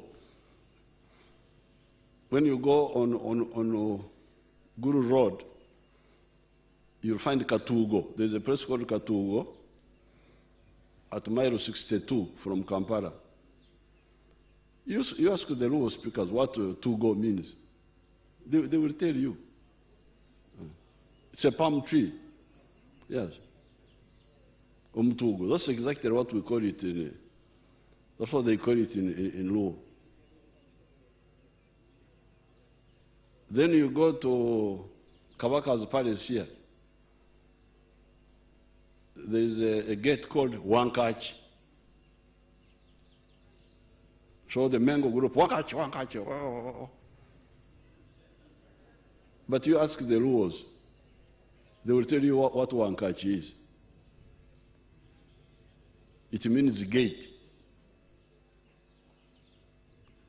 But the problem is that you are parasites are not looking for linkages among our people, they are looking for differences. For me, I'm looking for linkages, for them, they are looking for differences. I'm looking for similarities, they are looking for differences. So therefore, the NRM position is how, then you get the laws of Arur, Acholi, Lango, these are speaking one language. My knowledge of Luo was moving very well, but I made a mistake of appointing 2 Kumams as my private secretaries. They are the ones who have confused me. Because the Kumam, they are neither Luo nor Ateso, they are just there. But when I had one of my girls, Pachunega, the ones of my Luo was moving very well. But you will find Luo, even the Japadoras, even the Raila Odinga in Kenya, in Tanzania, there are Luos there, in Tanzania. So, then on top of all this, we have Swahili. Swahili, which is a neutral language. The other day I was asking the president of Tanzania, I said, but these Bantu words, how did they get into Swahili? Because sometimes I watch Tanzanian TV, like recently when they were burying Magufuli. You see the words, muwiri, meaning the body, muwiri. Kuaga, wanawaga, kuaga. These are Nyankore words. Omubiri, okuraga, kuja, kuija. So I was asking the president of Tanzania when she was here the other day, I said, but how did these words, pure Nyankore words, get in Swahili?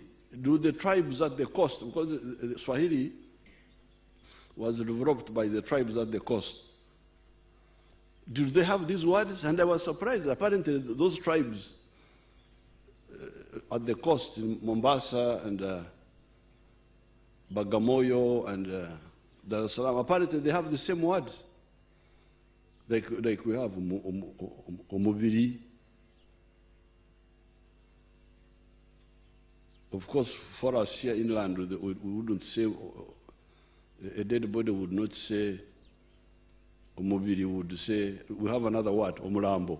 We have another word. But you can understand what they are talking about. So we have Swahili, which is a neutral language. So the line of the NRM is, you people of Africa, how can we ensure prosperity for ourselves? What factors do we need? And how can we ensure strategic security for ourselves? And in doing all that, how can we use the fraternity of the African people, which is there but nobody is using? Even the scholars at Makerere, they don't look for the linkages among the people, they are looking for differences. A professor in differences. He gets a PhD in looking for differences.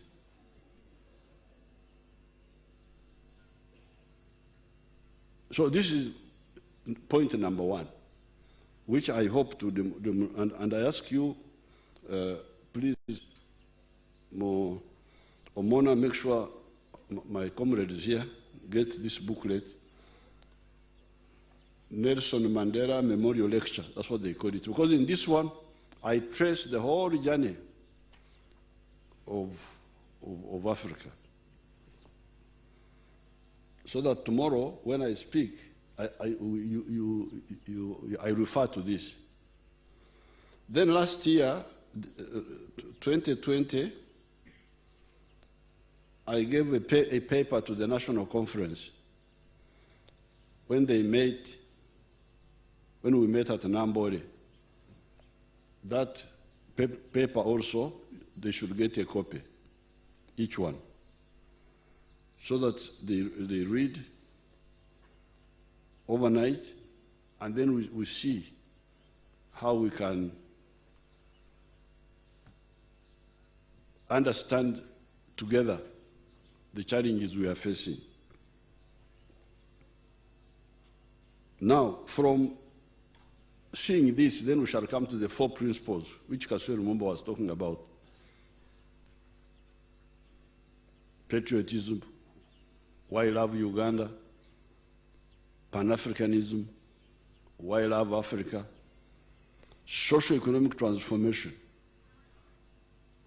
Those people of yours must change.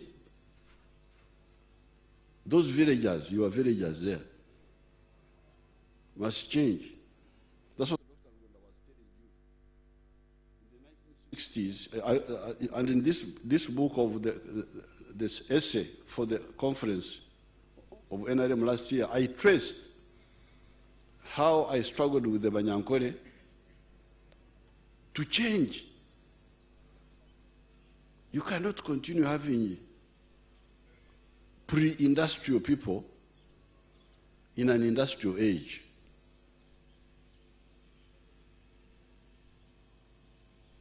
We now have two types of society. We have the villagers who live an ancient way of life, and some of the town people who live a modern life.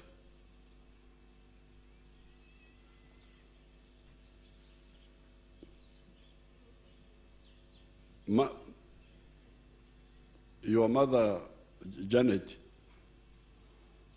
never carried a baby on the back. Mama wa mutawekanga mwana, because she's not a horse to be ridden by children.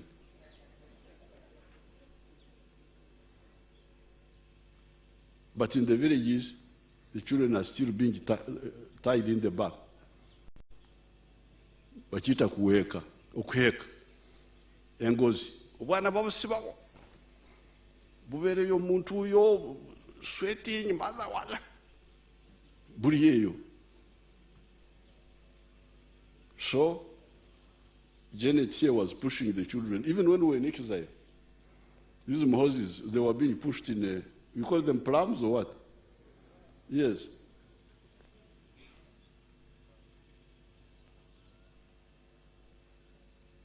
Janet has never carried firewood on her head.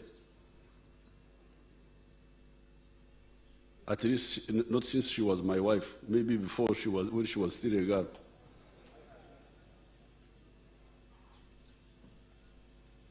She has never, Banyankore call it okuhutorera, to go in the fire, where the woman is the fan, The woman is using her lungs to do.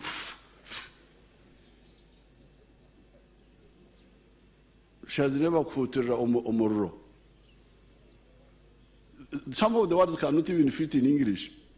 What do you call quoted in English? It's not blowing. Okay, baby, I'm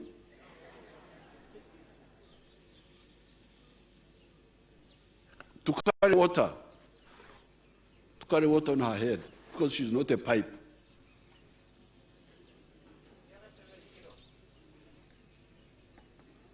And so on. So you can go the different quality of life between the elite and the wananchi. This is a scandal.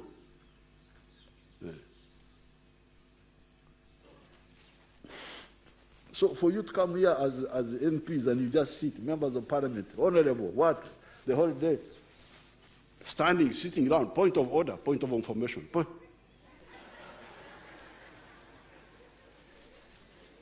You look like clowns in that parliament there.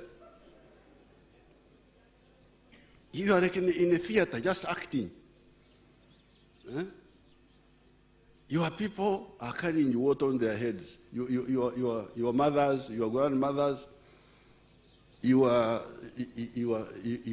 sisters who have remained in the village, and you are just here, wasting time. I really am not happy with the way you conduct yourselves. The theater. You are like in a theater.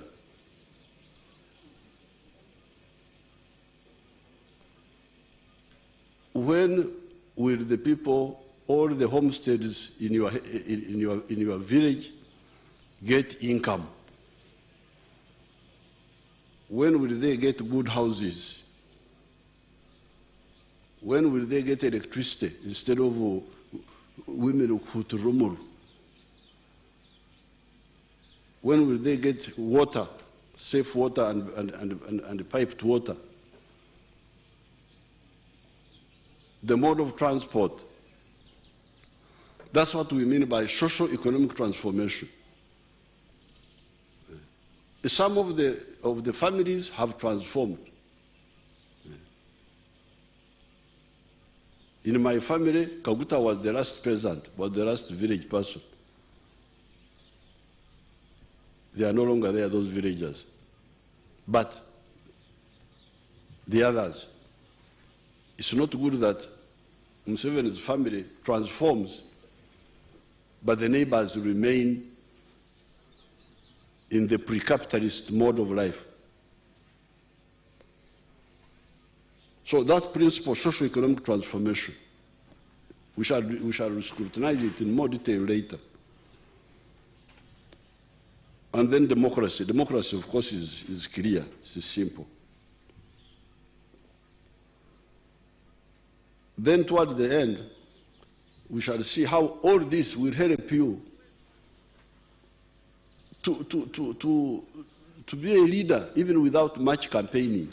By solving people's problems, you may not need to campaign much. And by solving them, don't make the mistake of wanting to use your pocket to solve their problems.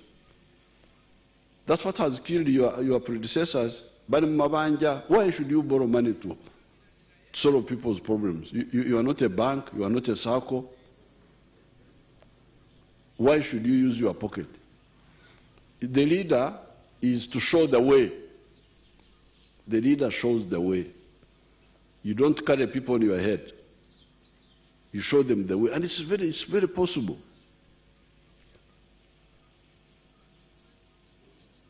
Even here, there are some of you who have been elected without using a lot of money. Without using money, except there is my son from Kagadi, the son of Karori Kamanyira. Where is that boy? Is he here? You come here and give your testimony. Come here.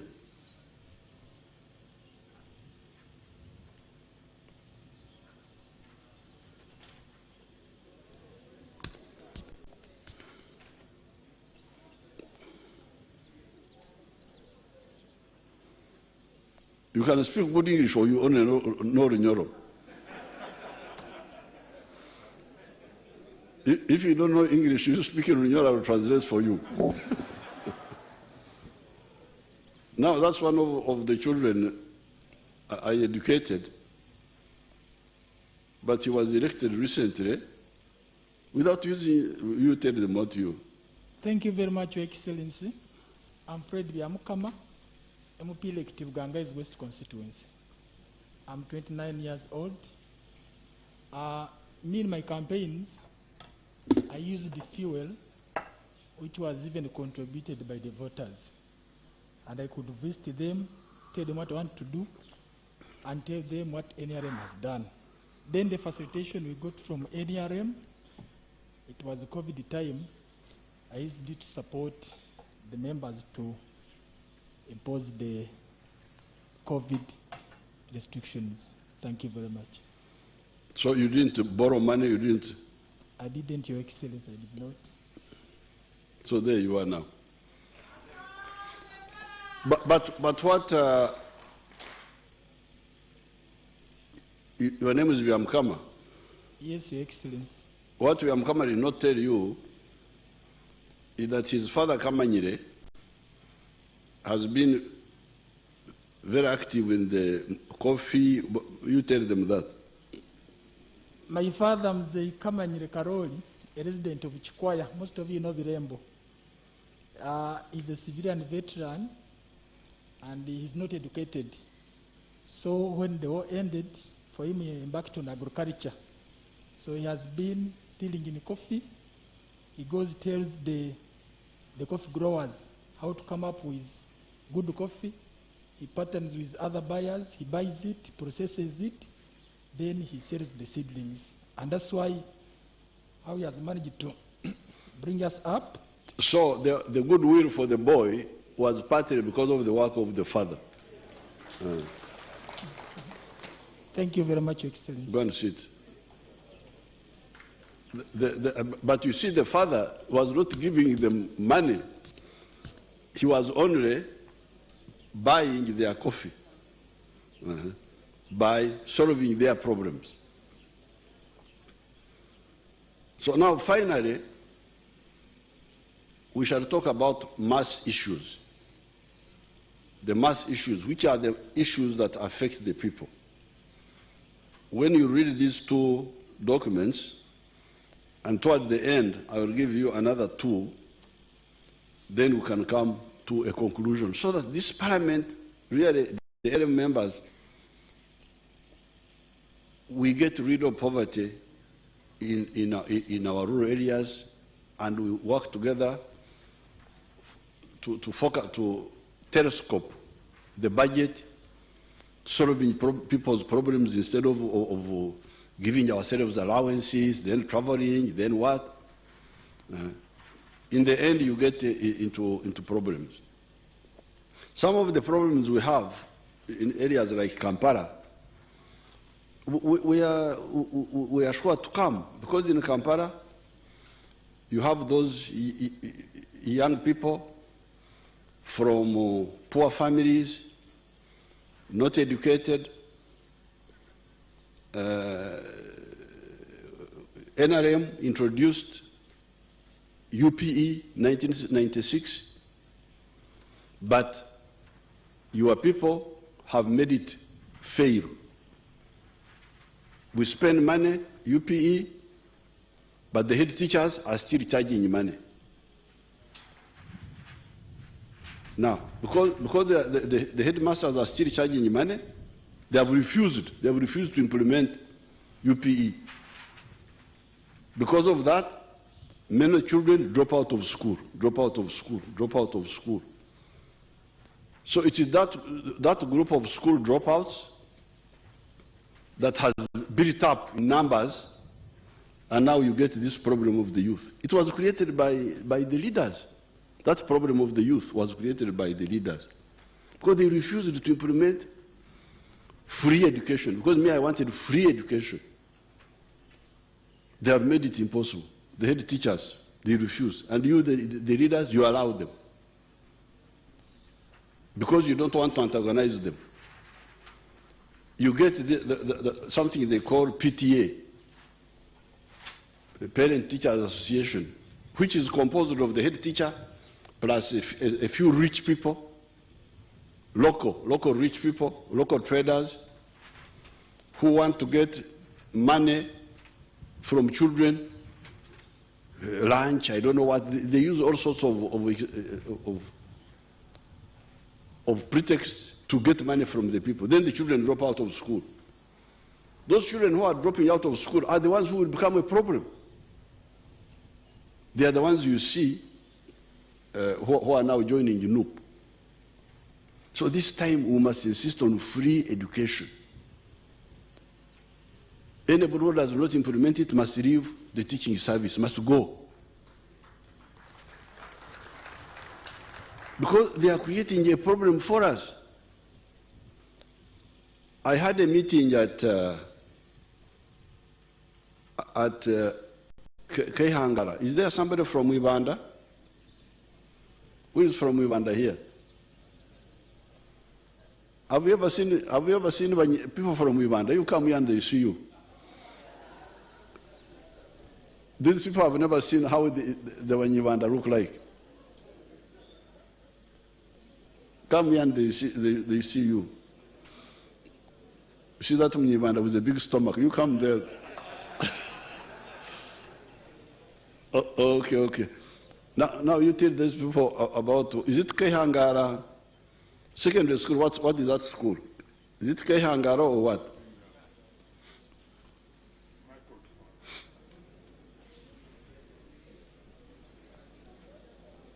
You see that Uganda people are well fed? Yes. Thank you, His Excellency. It is called Kihangara Seed School. Seed School? Yes. Okay, thank you very much. You go and sit. Now, I had, with Biaba Gambi, we had a public meeting there. And I was talking about this refusal to implement free education by the teachers, by the head teachers. The local elite, Banasomako Abon Biaro, they are the ones who have refused to implement UPE. So, and USE. So I was speaking at that school. It was a bit late in the evening, and the public were there. I said, you people, you have refused to implement UPE and USE. Because they were trying to say that if you don't charge, education quality will go down. Educational quality will go down. That when they charge the educational quality, I don't know what. Then my question was, can the parents afford? About 80% of the people said they cannot afford. And you know that they cannot afford because you could see these young mothers, somebody is in her 30s, she already has 6 children. And she doesn't have a good source of income because you have not solved the problem of household income. You have not solved it. We shall talk about it in more detail. So if they don't have household income, how would they have money to pay for education? So these 80% of the crowd said, no, we cannot afford. Then there was one, I think she's like a teacher, who stood up and said, no, nibegiza, nyankore nibegiza. Okwegiza, in Uganda, I think bakita kwekoza, to pretend that you can't do something when in fact you can do it. So I asked the people, the parents who are not able to pay for the children, nibegiza ninga tubarukubasa. What is the issue? Are they pretending that they can't, or is it that they cannot? What is the answer? How can you fail to answer this? But because of the resistance of those local elite, when I came back to Kampala, I actually challenged the Minister of Local Government and told him, you go back, hold village conferences so that each village assembly passes a resolution on this issue of can the parents afford or can they not afford? If they can't afford, we must have free education.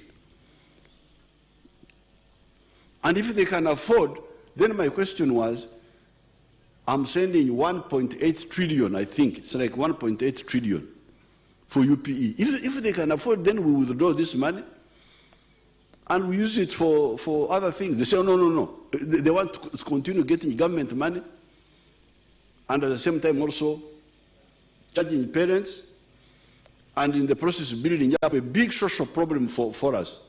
for the country, a big social, economic problem for the country. So now that you are young, 23, the one of 23 is from where? From Busia. Let's see how the assignment look like. You come here and we see you.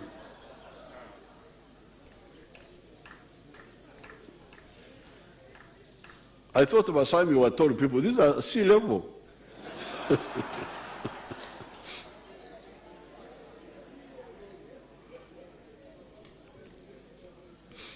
Okay, you tell us, where are you from? From Dabani, from where? From Majanji? Thank you, His Excellence. I'm called Uma Helen Wandera, Mama Busia. I come from Masafu. Oh, how can you produce Busia when you are only 23? Okay, you are an actual Mama because they have elected you. Mama Busia, oh yeah. Hey. So where are you from? Where are you from? I'm from Masafu Town Council. From? Masafu Town Council. Masafu. Masafu. That was the Opio. Opio was from there? Buhehe is from Buhehe. Sub-county. Opio Gabriel. Yes. What did you study? I'm a social scientist from Chambogo University. I graduated last year, but 1 to 19, December on 12th. Geoscientist. Very good, very good.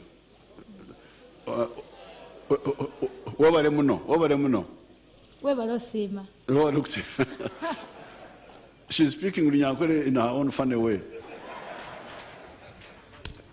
So, you young people now, help me so that we implement the issues of your people and they get out of poverty and out of ignorance. So we shall end by talking about these mass issues and we get a common position on them and we ready to go and clean the blackboard, which has been with all this unfinished business. So for today, let me end here. Let me open the retreat. You go overnight and you read those 2 booklets. Then I have another 2 booklets which I will give you later so that we conclude. We don't just come here to talk and go and continue with the problems. This time, you must help us to do what we have wanted to do for a long time, but which has been stuck here and there because of the vested interests. The issue of land evictions in Uganda. The issue of land evictions in Uganda. Do we have some real Uganda here? Let's see how Uganda look like. This small one. You come, use the small one.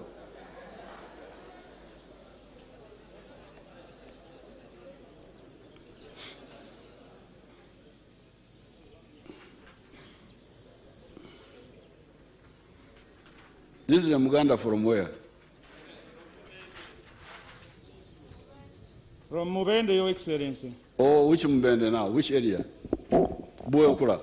Yes. Mubende municipality. Municipality, there is no land. How can you? We have land problems, but the land is there, Your Excellency. Oh. Who is from Mubende rural? Come also, come. Okay, you tell us the land evictions. Yes, Your Excellency, we have a very big problem. I'm Haji Bashir Vega Sempa. I'm the MP elect for Mubende municipality. Your Excellency, we have a very big problem of land evictions, and it was #1 problem in Mubende during our elections. I totally agree, yes, I know. Who is electing people? Your Excellency, there are people coming from different areas, conniving with our people, especially in the District Land Board. Because you come to Mubende and you find that one piece of land had 3 land titles, and you wonder how that one happens. But that's why the leaders, if there is an MP, why does it? Because the only one who was fighting for the Abebanje was my girl, Nabakoba, the one of Mtiana. She's the only one. Yes. Through Your Excellency. And that's why we are here now, because before we have been involved in those efforts so that we save our people before we became MPs. I've now got a new team. Thank you very much, Your Excellency. Let me hear what the girl is saying. Thank you very much, His Excellency. Nakaziba Hope Grania, woman MP-elect, Mubende District. His Excellency, sir, for sure we have a problem. You are the one who had produced when I was there. Yes, sir. The one who because she boycotted my meeting because she was busy having babies. Are you the one? Yes, His Excellency. You are the flag bearer or what? Or the independent? No, NRM. The flag bearer? The flag bearer?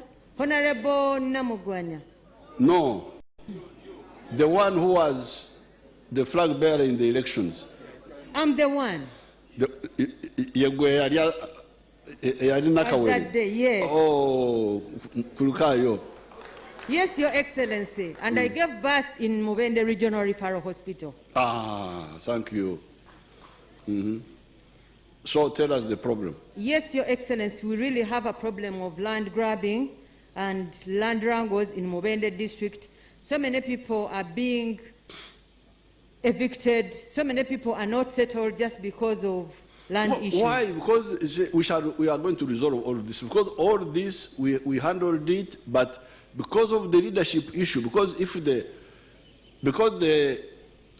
as you will read in my documents here, which I will give you later, but you start with the other one, you will see that the technical people may not be caring about your people. Yes. If they don't, you, the elected leader, you should care about them. True. Even if the police are corrupt, you are the one to expose this corruption. Yes, Your Excellency. Okay, Amanyago Mwala. Nakazibwe Hope Grania. Nakazibwe. How old are you? I'm 35 years old. 35 old. That's middle, not so young. Thank you, Your Excellency. My name is Mbabazi Pasco. I'm a product of UPE Pure. I started way back in 1998, primary one, at Chinoni Primary School in Kasanda District. Chinoni where? It is now in Kasanda District, but I shifted to Chioni Sub-County in Ibuwekula, where I managed to host your friend Major Kakoza Joseph.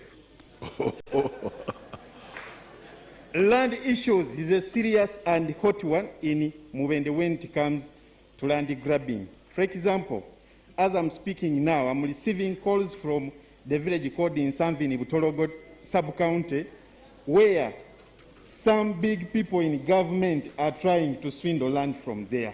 Your Excellency, still in Chiyuni, where I come from, your son Simeon Subuga is also terrorizing my people.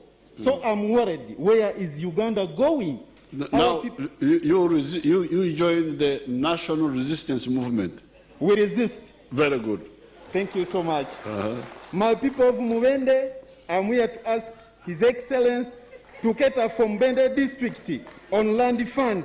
Come our term in office, come in May 20th after we have been May 12th. Thank you so much. May 12th. Your Excellency, my name is Seven William. I'm the MP elect for Buwekura South, the new constituency. I come from Chiyonga, part of the district. From? Chiyonga. Chiyonga. Yes. Yes. Your Excellency, the major challenge we are having with the land is the Milo land tenure, where we have landlords who do not stay in Mbende, they're in different parts of their country.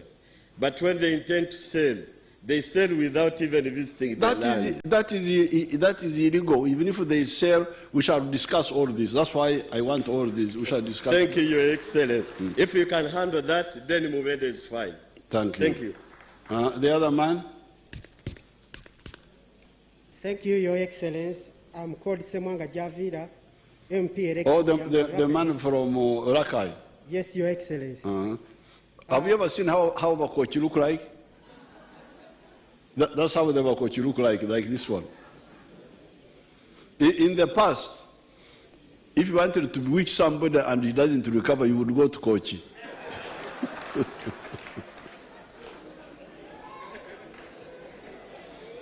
Thank you, Your Excellency. The issue of land in Rakai district, previously, we have forest reserves, and people settled on that land. So, Your Excellency, since there are no forests there, the lands are already occupied by people. Let the land be given to them, Your Excellency. First of all, Your Excellency, they are not settled. They are not working well. Really, we cannot appreciate forests to human beings. Your Excellency, I would request for that. Thank you so much. No, we need forests also, but we shall see how we need forests also. So, with these few words, I want you to read this booklet, because all these things we are talking about, they are already documented. So instead of just talking, let's go to these documents, and by the end of the conference, we conclude and really stabilize Uganda by everybody behaving according to the law. We should not tolerate anybody who is corrupt, who is doing things against the people. We should be a real resistance movement, not a resistance movement in name, but condoning anti-people actions in practice. I thank you. It is now my pleasure to declare the conference, the retreat open. Thank you.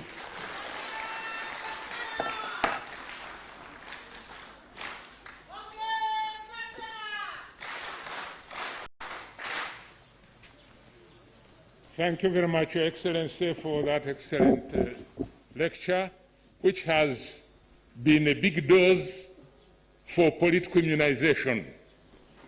And it's good you have promised more lectures, which will reinforce what you have given us today and what Kasura's team and Masiko have been giving to these comrades. I'm also happy that you have given us 2 books for homework to go and read so that we can internalize them and make our subsequent discussions more productive. Let me now request the Deputy Secretary General of NRM, Ndugu Todong, to make administrative announcements and other related issues.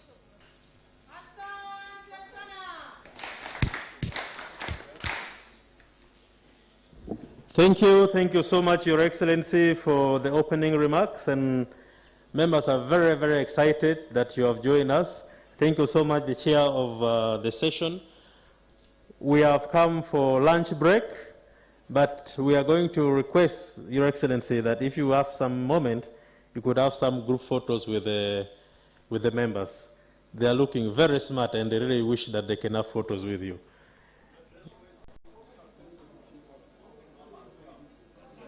After. Oh, Mose is saying we wait until Mama is around so that we take the photos together. Thank you so much. We shall have the anthem sung in reverse order, and then we shall have our normal, usual prayers for lunch. Then we shall break off for lunch. May we rise up for the anthems.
Can we have our normal prayers for lunch? Yes, thank you so much, Honorable. We have a short prayer, then we break off for lunch.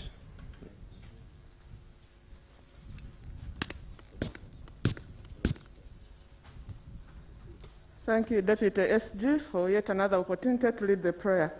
My name is Mogumia Claire, woman member-elect, Isinjiro District. I will ask you to repeat after me. Do not eat to eat, but eat to work. If you don't like to work, do not eat. Work at least 4 hours for each meal. Amen.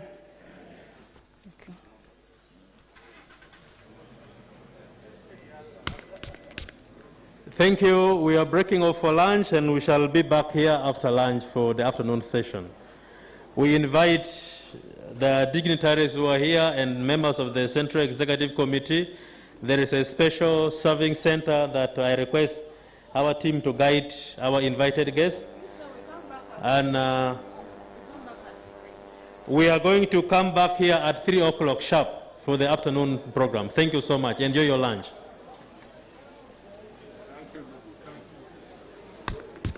Dear viewers of UBC TV Inspiring Uganda, of course, we now come to the end of the session of the retreat. His Excellency, the President of the Republic of Uganda, and also the NRM National Chairperson, has officially opened the 2021 NRM MP elect retreat. We're coming to you live from the National Leadership Institute, that is Nali in Chankwanzi, that is in Chiboga district. Now, a few points that the President has pointed out, has mentioned.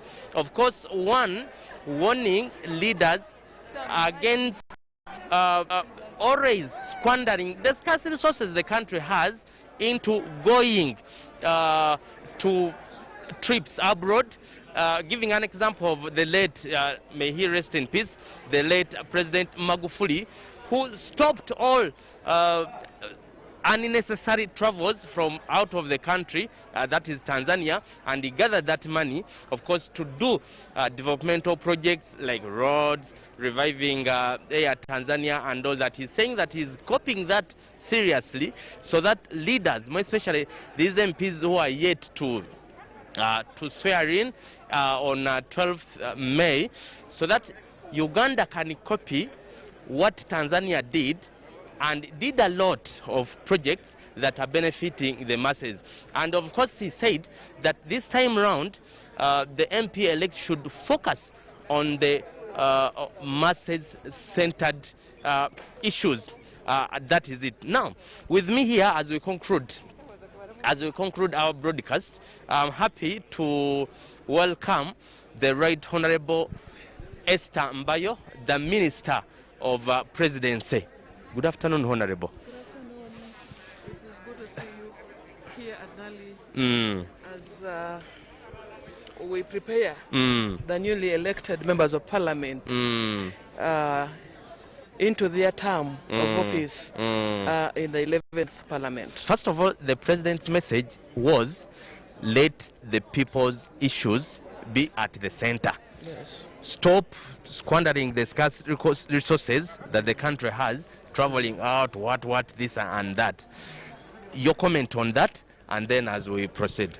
Now, my comment on that has a genesis, and the genesis that it is a norm for NRM government to prepare the members of parliament to really understand their role. What are the roles of a member of parliament? One is representation. When you represent your people. So whatever he's talking about is how will they be able to represent their people. The second role is legislation, making laws and policies. The third role is appropriation of the budget. How are they going to appropriate the budget? Through travels. You saw him talking about travels, exactly, travels yes. and all that. He was very keen on that. Exactly.